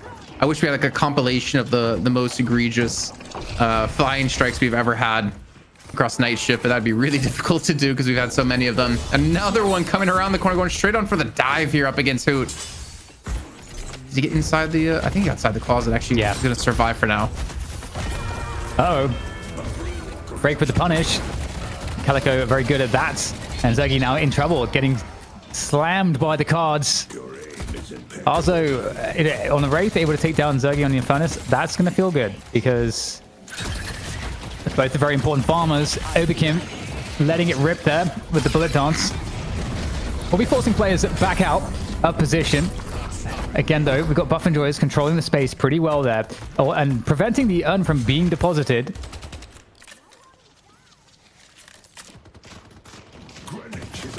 Arzo 9.1k. This is... Oh, man. He's probably thinking to himself, so this is what it's like to actually be able to do damage. As he's here on the Wraith right now. If he can continue this momentum, it's going to be tough for Buff Enjoyers to combat, though they are in the lead. Death Slam coming on through. Sonya slamming directly under the Walker. The Soul Exchange comes on through as well and gives a second life here to Cosmetical, but unfortunately for him, there's just too much HP on the side and too many players of Abraham's there, and he will fall, netting another kill for Abraham's side. Yeah, maybe not enough damage on that Walker to maybe feel even remotely worth it. In the meantime, though, it was pressure, and if there's action or Walker damage to be done here in mid, that would go nicely for Buff Enjoyers, but they don't get that either. They will lose Vrake, and so the macro attempts, or rather the attempts at playing for these objectives from Buff Enjoyers, I think largely have backfired. The only victory there getting that left side Guardian. In the meantime, though, speaking of which, good counterplay coming in from Buff Enjoyers on that mid lane. And they will clean up some kills here. So that's going to be pretty nice, given that they just gave a couple away. With the Unstable Rift coming on through on the left lane, maybe that's going to be something that Buff and Joyous target next. Bro, Arzo is going crazy though. 12k souls. So is Sonya at 11. Sorry to change topics here, but I'm just like amazed at how far Arzo's been able to get ahead. He's got casting buff as well. The Rift has spawned on in. It looks like Buff and Joyous might be gifted it. They have more than enough players here, but you can see Abraham's coming in with the airdrop. They're bringing Shark to the fish tank and gets immediately thrown into the Paradise Hotel. They have to make sure to keep contest this one because it's at 99% until he gets out of this one. Sonic gets the initial kill into break here, and Abrahams has shown up with more than enough men to defend this. Feel free to give up anytime. Yeah, looking good. Looking really good to hold this one. In the meantime, though, they're going to lose the mid walker, I think, because that is the mission right now for Zergy. He is looking for the money and the big objective, but will he get it? He might actually get stopped here. Walker is still taking burn damage. It's going to find it's going to fall, but Zergy surely dying off at the back of this, and you can see Arzo really trying to stay alive here. Zergy, if he got that kill, it'd be absolute robbery, and they are throwing everything into him. Nice parries, but it is just really all just for show, as it's actually Arzo that picks up the kill there. So they lose the Walker. I mean, how do you feel about that, Jason? In terms of the overall picture, I mean, you got to say Buff and Joyous are going to be really happy. A sub 14-minute Walker. For sure. And they also kind of like equalize things when it comes to souls. You get a lot of souls over to Zergy in particular because the Walker being taken. So he's up to 12k now, able to catapult himself forward. I think they'd be very happy with that one. Obviously, the downside is they did lose a player over on the unstable Rift.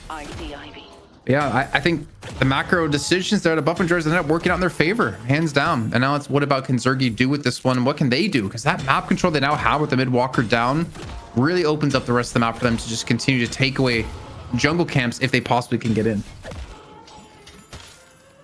Yeah, interesting game state off the back of this. Feels pretty even, but obviously that objective edge, especially the mid walker, I think the most valuable of the three positionally. Now a chase. Looking to get Cosmetical another kill. Drake chasing it down as well from the shadows, and Taz will get deleted. Very good find. Is there anything to be done, though? Looking to try to just punish this pick off. It might go quite well, actually. The power slash here, just locking down the Calico. There is no way out, surely. Trying to climb the rope, trying to escape. Actually, Drake is still alive. Who will die in Drake's place? Can Drake be located, though? It looks like that's not going to happen. No, he's been able to get out. Let's now lead the charge up against Saint, who is actually pretty far ahead when it came to souls, or at least, decently well set up at 12k. They get the kill into him, that one over to Cosmetical, and I mean, Buff and Joyous, it feels like they're slowly dismantling initial control that Abraham's had, and that lead that we talked about with Arzo, it doesn't really matter anymore. He's behind Cosmetical by 1k, albeit. This next urn could actually be pretty massive for them. If they can get it to Cosmetical and get him to turn it in, this would be actually quite huge. There we go, turn in there for Ibrahim, and the lockdown is doing a lot of damage there to Sharik. He's going to get taken out as well. Good fight from Abrahams. Buff and Joyous lost 2 players right now for the death of Sharik, so I think they'll be happy about that. They've managed to carry the urn as well, all the way across half the map so far. There's a potential interception. See if this interception is going to work out. I mean, Drake is the perfect player to do it with the Calico. And they should be blocking this. I mean, that's the play. You can see Rags position himself quite deep to go for that initial control of it, or initial contest. Satan just drops on down into the opening, or the open hands of Zergy, welcoming him back in towards base. Let's see, it's a kill on the other side of the map onto Task, and that urn, I don't think should be able to be turned in. Are they actually going to transition for a mid boss? They're all heading towards middle. With those 2 kills coming through, this might actually be go time for it, especially knowing that the urn is in the hands of Lash. Yeah, beautiful macro coming in again from Buff and Joyous, finding the surprise mid boss. I think Abrahams are completely clueless here. Yeah, they've got no idea. Now I mean, there's nothing they can do. It's too late. Again, Buff and Joyous, this is something to do so well. Yamato can get there with the ult, but the ult's not even available. There's always a chance, but oh my goodness, it's sending them out the stairs. Very nicely done with the charge, and this could be a complete wipe here. Abrahams, they are in a very bad position, losing 2 players almost immediately there by the Curiosity Shop, and they may just lose a lot more. The chase down continues, and Buff and Joyous are going to have their way with the entire map now. What was that? 2 kills, opened up a mid take, and 2 more kills after that. taking advantage of the situation, the opportunity gifted to Buff Enjoyer is a great call out to make that happen. Not to mention the kills off the back. I mean, the lead. I mean, Arzo, the thing is, Arzo hasn't died, I think, this game. And he keeps showing his glowing frame of him being on fire, but like really, he's not that on fire. I mean, he's at 20k, which he's kind of equal cosmetical, which is obviously a great thing for him. But look at the rest of his team. I mean, Tass is on 13k. Together's on 13k, but I think most importantly, Shark, he's on 11 on the Yamato. And we saw how far Listic was ahead in that last game when playing the Yamato, and how important it is as well to just have that inherent tankiness, but more so the damage to dive in towards potentially killing it like a Zergy or an Obikim. Yeah, it's going to be interesting to see exactly how Abraham's managed the situation. Not too far behind at this present moment. And again, the rejues do last less time, but I think being able to take mid by surprise like that, that's a big benefit of taking the mid walker down first. Because it is much harder to have that lane pushed and have the vision and have the awareness for people in position to do anything about the mid boss. Now, trying to defend Abraham's, their right side walker, as Buff Enjoyers, make their presence known. We do get a teleport across the map though from Frake, and Frake might be looking for something with the Calico on the left side, looking to pin down the Lash. Put some pressure on. We'll send Lash back. In the meantime, Buff Enjoyers, they really look like they want that right side walker. 3 players are there for the defense, though, from Abraham's at the moment. Yeah, but Drake pulled 3 to the left-hand side by himself with just his presence. So this is going to be a free walker take. You can't contest this one, especially when they have 2 rejues left. So they get another walker. A 13k lead now. All these extra flex slots being opened up. And, I mean, there's still a chance they could focus on the left. They have 40 seconds left. I would imagine you don't go for any big plays right now, especially with buffs respawning in just a few moments. Bullet dance for there from Obikim. Won't do too much, but just scare Lash away. Few players here for Buff Enjoyers around this rooftop. Might be able to find a pick, potentially, off the back of a dagger, well-placed dagger. We'll see if there's any opportunity. Now just looking to siege, applying the pressure. That's definitely going to force a response in terms of player numbers. It just creates so much space on the map, Jason, for Abrahams to, or rather for Buff Enjoyers to abuse. And also the vision. We talk about like the Calico I was mentioning before of, was it in game 1, using the Calico to try to gain information of where people are going to be. Actually, sorry, that was in the challenger match. It looks like Abrahams will go for the contest. They're going to have the presence. And honestly, if you're Buff Enjoyers, I feel like you just let them take it and then you just fight them right after. I feel like there's just no point to fight them on this rift. They get the rift secured and now it's go time. Now it's like, okay, we can force a fight if we want to. Yeah, the resistances and everything like really makes it kind of awkward for Buff Enjoyers, and their rejues have just run out. They've lost Obikim. They might be in some trouble here as well. I mean, we've got still a couple ults left to rip, especially the Death Slam might be the most annoying one. And also laying in the fire onto who? And conversions now for Abraham. So the soul deficit pretty much gone. The chase from Drake, trying to isolate Drifter. There's that Yamato ultimate getting popped as well for the chase down. And still fighting against Buff Enjoyers. They'll take down Cosmetical. It's a very nice pick to get. The carry of Buff Enjoyers is dead. It's so unfortunate for Abrahams and Shark that he's just so low on farm right now. Even within Shadow Transformation, he just dies too quickly. He just isn't going to be inherently tanky enough to deal with this one. And the Urn currently in the hands of Together running it across the map. Zobikim transitions to try to go for the contest. Rake's joining in as well, but it's going to be like a 2-on-5, and I feel like you have to let this one go. And yeah, the Urn will be dunked. A little bit of extra souls here for Abraham's side. Ricochet picked up now for Arzo. Now we're cooking. I think Arzo is going to need some serious damage coming into these next fights. Looking for the setup off the back of the knockdown, but look at that. The counter comes in. Death Slam to ruin the play. And suddenly, not in a good position, trying to get through the door. And I think he's managed to do it. Who escaped? The barrier allowing him to survive for the extra damage, but the chase continues. And his life will be lost here as the fight still pressed forwards from Abrahams. Finding more value. Looking to see what else they can get out of this.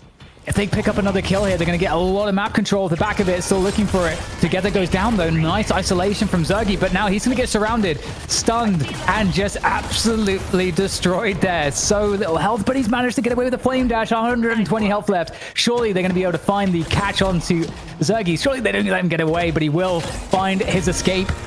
And it looks like Cosmetical It's also winning some of these 1v1s.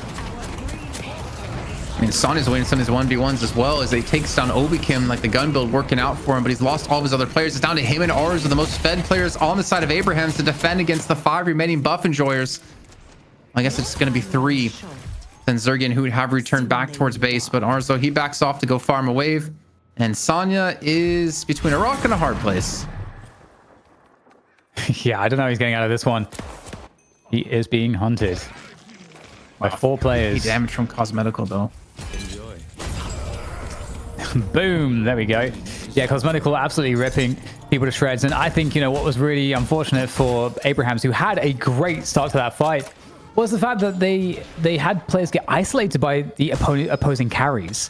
Like, the opposing carries got to take 2 1v1s. That's not good. That's not good at all. And then after that happens, the fight just completely transformed as more players from Buff Enjoyers were able to rejoin the fight.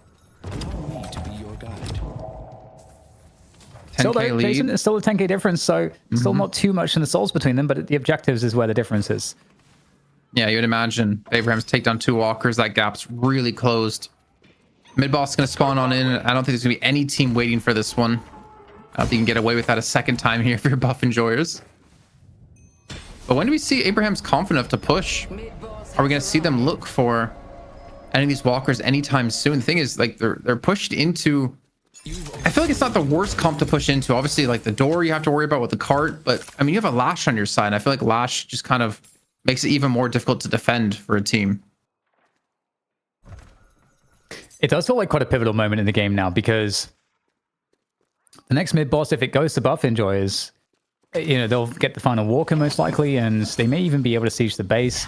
They'll be able to get really far ahead in souls and be able to kind of apply crippling pressure on the map.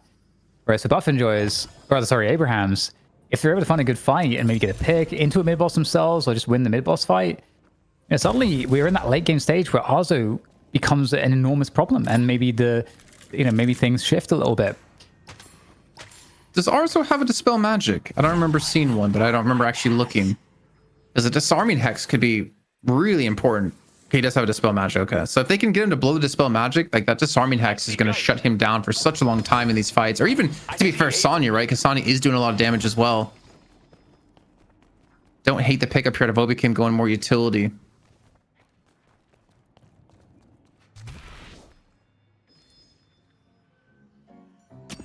Calm before the storm. I see the goat. Mid boss ready and waiting. See the goat. Buffs coming up. Position. If one of these buff fights leads to some pickoffs, again, the result could be quite troubling for one of these 2 teams. And comes up as well. And who manages to get the casting buff, and Saint manages to get the gun buff. It must be so scary being Abrahams trying to farm jungle by yourself. Because I'm just now realizing, which is really bad, that a Calico and Haze can get around the map really quickly and very stealthy. True. So you could technically be in like a 1-on-2 out of nowhere that you didn't really expect, or the information can be given and you know, buff enjoyers can rotate on over to fight you. It's not so easy for Abrahams to get free farm, and I feel like Let's go they yellow. kind of fall behind a little bit in farm because of that, because of having to have multiple players around you at all times to make sure you can get this one safe. Yeah, I think that's a very, very, very good point. And you can see how the teams are sticking together, because they know that the way that you lose the game right now is if one of you gets picked.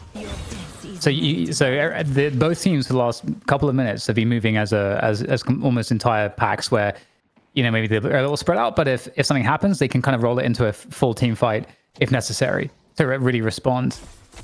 It does limit them a little bit because they can't be doing everything at once, because they have to be kind of close enough together, but at the same time, it is the way to prevent, again, the one way that you lose the game.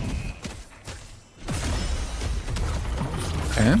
Speaking of which, we get the catch there, the cart through the door, and suddenly this could be the pick they were looking for. Buff Enjoyers. Yeah, he's gonna go down. So Billy was there as well. Together came on in to help. I'm not sure exactly what that was, but somehow jukes out and Obikim drops back down into him with the airdrop, with the chain gang on top of that. Saint coming in like a rescue helicopter. It'll get him away and get him away from the combustion. Even the vortex web being used, but doesn't seem to pull anyone in. But Arzo, this is his time. This is his moment. He needs to pump the damage. 31k souls. He has a team in front of him. They get themselves the 2 kills on some high priority targets as well, with Zergi going down. But do you really want to go for mid boss here, or are you just going to use this to back away? I don't feel like the storm's not clear just yet. And yeah, only one player advantage for now. Although Taz can get back up very quickly enough for them to have a 6v4 into the mid boss. So we'll see if that's an option that they decide to take. But yes, Cosmetical still on the field. Very, very dangerous on this Geist. He's going to be on the Rift by himself pretty much. Not much of a contest coming. I mean, mid boss instead could be a good way to handle things. They've already lost the Walker on the right side lane, so, screw it. They don't care about the Rift Troopers going for the mid boss. Buff Enjoyers, if they go for this challenge, it could be disastrous.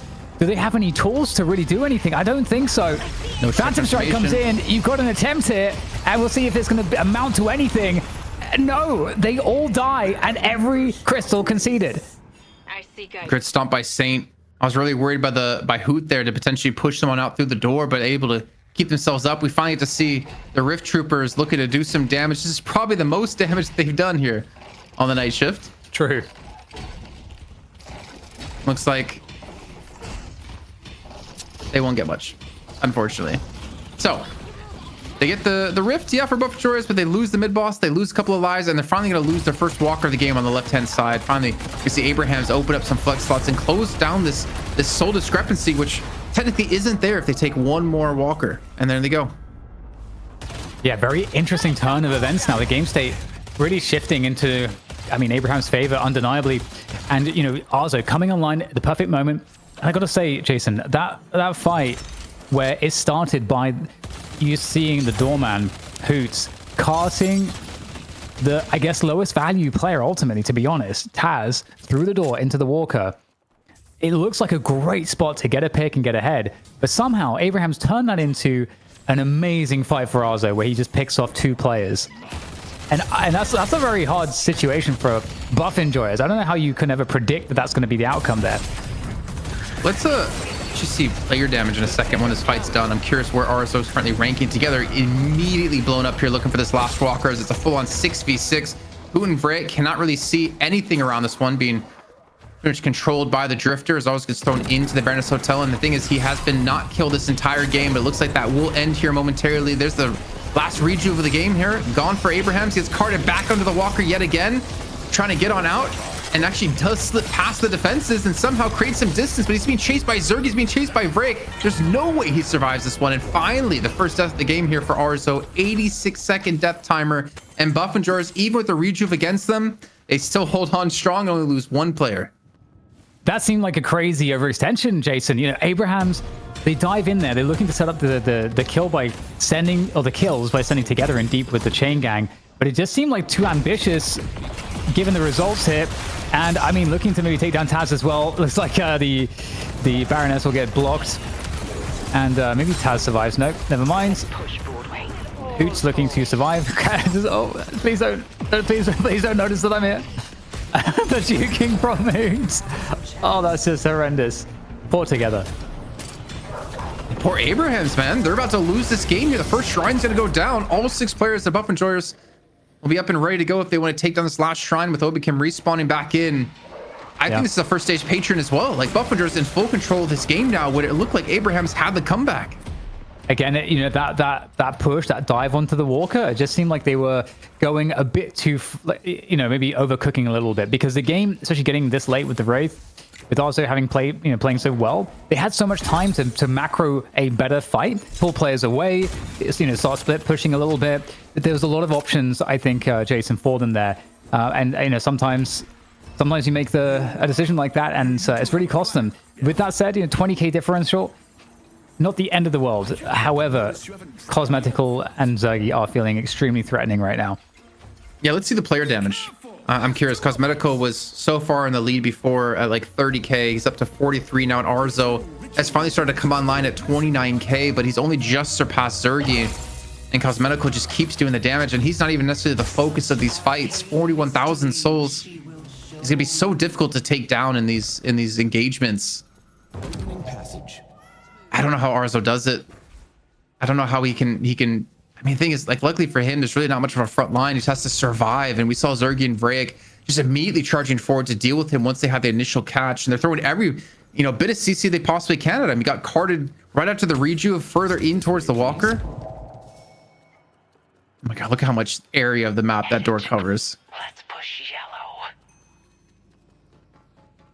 Okay. I mean, 15k deficit at this point in the game, not horrendous for Abrahams. You got Hoot, though, looking to set up the most disgusting ambush you've ever seen.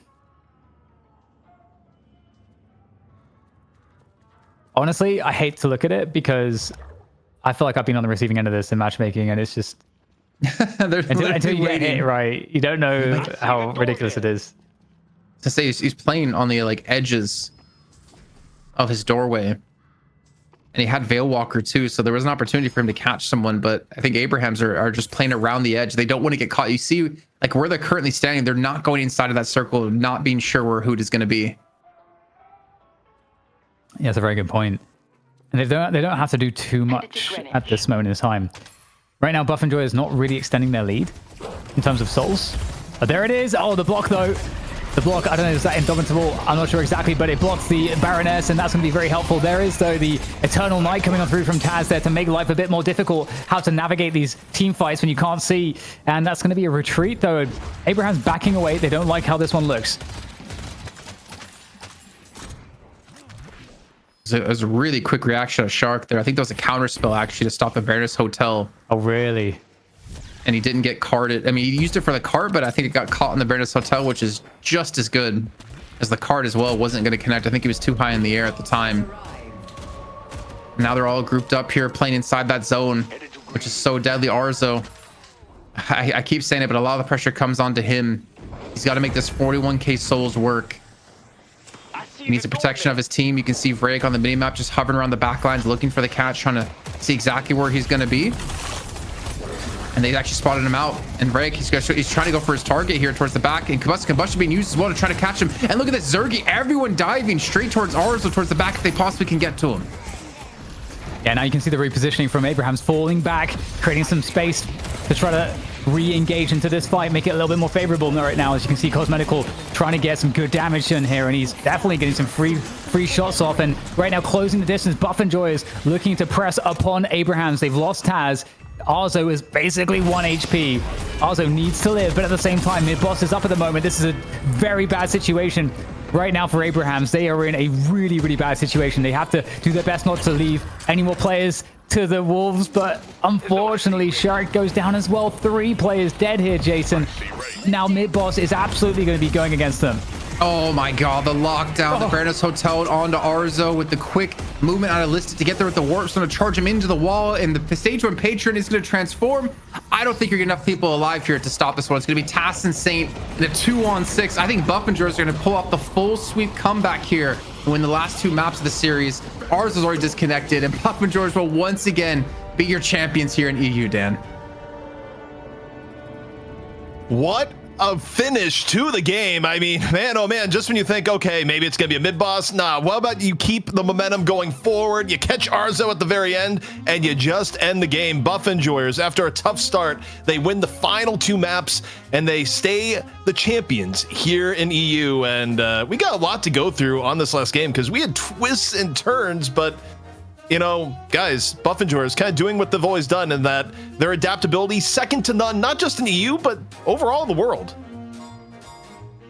Yeah, and I love the respect that we saw from both teams to make a really tense finish, where both teams looking for picks, both teams really, really concerned about exactly how they should be dealing with the best options for the other team. You could really see that counterplay and that level of thought coming through, which is very, very cool to see. But yeah, I mean, much better game for Zergy. Cosmetical was absolutely just a terror in this game. I think, you know, Arzo, I think a lot of credit to him for being able to, I think, keep that farm up, despite the fact that for quite some time, Buff and Joy, I feel like, did have control of the game. And Arzo still managed to be in a very solid position, just waiting for his moment. You know, it's interesting. No, go ahead.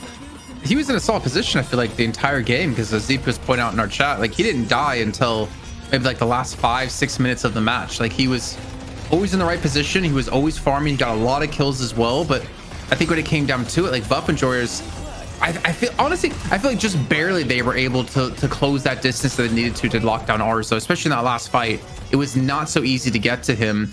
But Arza, yeah, he just kept farming, and I feel like Zergy got punished relatively early in the game, pretty well by Abrahams. They got a couple of kills on him to kind of keep his farm down, but with his farm being down, Cosmeticals was going up, and Cosmetical 100% had the most damage in this match. Also, I think it's worth noting here that this was an honest Wraith. This was not a scenario where it's like, oh, they're only picking it for the split shot cheese. Split shot wasn't even picked up this game. This was a pure just, hey, we think Arzo's a good Wraith. And look, while it didn't pan out in the end, I mean, Arzo played remarkably consistency. The mid boss that went in favor of Abraham's, I mean, you can go back and look at it. Arzo's just throwing cards down into the pit and getting enormous value the entire way through. And yeah, I mean, really good play from Arzo. But you think about how this match went down. Not only was Cosmetical a rock that continually kept Buff Enjoyers in some of these fights, but Buff Enjoyers, Dan, also did an incredible job of being scrappy, generating pick opportunities, and not really letting Abrahams get their ideal team fight more often than not. Yeah, I think this was probably maybe one of the most high-level games we've seen from the point of view of the macro and the awareness from both sides, because the activity, I think, as you're saying, from Buff Enjoyers to try to find those picks was really immense, and having a Haze, also a Calico, a Doorman, it gave them so much capacity to constantly be a threat in that respect. And we did see it, and we saw so much pushing and pulling where sometimes the pushing was really to set up sort of a counterplay when the other team defends that initial push. And there was a lot of moments like that where Buff Enjoyers were able to come away with that extra kill or the extra objective, which is what they did in the early to mid game to come out really ahead on those walkers. Also, Jason, you talk about the eye test syncing up with the actual stats. Cosmetical nearly had the full rainbow this game. I mean, what more can you ask for from a player playing, one of your greedier positions here? I mean, Geist has been much more in the meta as of the last few weeks, but this may be the best Geist performance we have seen in weeks from either region. I can hear Puckett screaming from Paris right now, because he has like a sixth sense that a Geist did well, man. Yeah, I don't know how Cosmetical pulls this off, honestly. The amount of damage he was putting out, 50k, is ridiculous. And he was also at like 30k when he was what felt like 15k ahead of anyone else. Like, he was pumping the entire time, but also keeping up farm. And it's so weird to see that he has more farm than like the M1s, like more than Arza, more than Zergy. But he also was in 31 of the kills out of the 42 that Buff Enjoyers had, where Zergy was a part of 24. Like, he's into the fights. He's farming as much as possible. He's doing the most damage, most objective damage, most healing. Like, I don't know how you do that as an individual player at all. Like, I don't know how that's possible. Well, Jason, I can confirm something. Puckett is screaming, but it has nothing to do with Geist. Has everything to do with the lack of air conditioning in France. Man is struggling. But Dan, as we look towards the other side here for Abrahams, and thinking about things that really struggled at points, Sherrick and Taz, they were in the role of oftentimes being in the front if Together wasn't there, and Buff Enjoyers wasted very little opportunities to continually pick them off early in fights. And again, it felt like Abrahams was always kind of a step behind in a lot of these fights where, okay, we're down one, and then Buff Enjoyers is looking for advantages when up one. First mid boss being one of the better examples.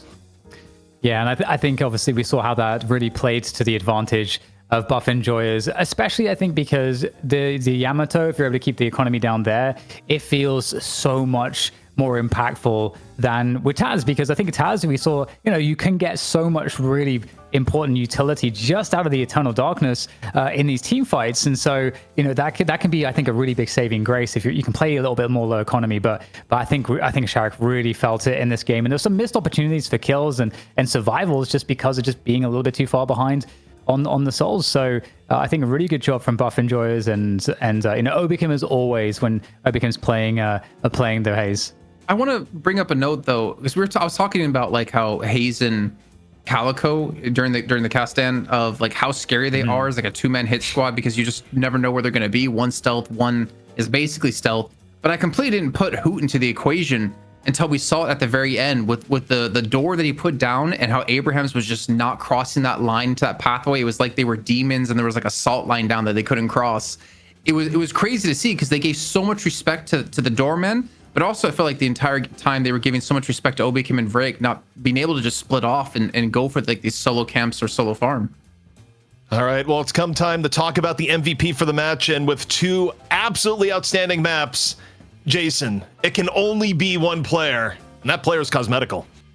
Yeah, it's I think it's well deserved. Honestly, I think he stood out in both of the matches that Buff Enjoyers won, on the pocket and then into the Geist. The pocket, man, he hit like a 4-man affliction to close out the game. He was doing some ridiculous damage on the pocket, but also his afflictions were always spot on. And on the Geist, I mean, I don't need to repeat myself. We saw this last game on the Geist, what he could do. Yeah, I think Cosmetical is one of those players that is just quietly becoming the most important player in terms of just the sheer output that you can put him in the most important critical roles, whether it's on the pocket, on the playmaking, or something like a Geist that does have to be active, yeah, but he has to also be very greedy and has to deliver very consistently. And Cosmetical looks so extraordinarily comfortable, regardless as to the differences in style. Because we mentioned this too, that's going from pocket one game super mobile to well, it was all about abilities and ability timing and positioning. Going to Geist, where the skill sets are pretty different, but the role is equally, if not more important, going on to the Geist. Also, I gotta say, what a joy it is to see a 4-man affliction in EU. I think the one thing about recent pocket play being probably more feast or famine than people remember is that I think we had a period of time where we took it for granted. It's like, oh yeah, pocket's being played and you're going to see these huge afflictions go down on the regular.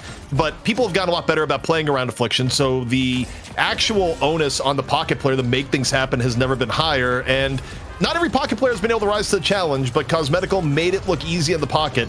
And then also, again, you look to the Geist part of the highlights that were on here, and just the force of nature, simply not dying, massive self-sustain, and realistically gave Buff Enjoyers the stability they needed in this game to withstand, some of the plays that Abrahams was coming out for. But all in all, again, another masterclass from Buff Enjoyers of starting the night down and making the adjustments to come out ahead when it matters most. Agreed. So, as we look forward here, we got to talk about the, look, it's fine. We can move this along to what is coming up next. And of course, we're going to take a look at the bracket. The NA final is underway. NA kind of blew up a little bit this week, but it's fine. And it's going to be Melee Creeps versus Popper's Pupils. Look, we don't get involved in things involved in teams. All we know is we had a request come in to change team name here, the Popper's Pupils, and it's actually a little bit more different than that, but a lot of the same players you're going to see here. So Popper's Pupils on the way versus Melee Creeps. And in case you're wondering and saying, hey, that logo looks kind of similar to Melee Creeps in style, that's right, Milkbox Frog did the logo for Popper's Pupils. So that's what we're seeing up here in NA. Any thoughts, Jason? Best of 19. It's going to be crazy. We're going to be here for 20 hours. No, I think is it confirmed it's a best of 3 ZP, or did we get a check to see if it's a 5? It is a best of 3, because if we did a best of 5, we could be here until 2 a.m. Eastern. And No. You could be here till then. I could be in bed. That's where I'm going to be. Hey, look, it's also about production. But Dan, any final thoughts before we head off and get ready for NA? No final thoughts. Thinking is not something I should really be doing much of, CP. Well, there you go. Well, congratulations once more to Buff Enjoyers. When we come back, the NA final is going to be on the way. Melee Creeps versus Popper's Pupils. Lots to talk about after the jump.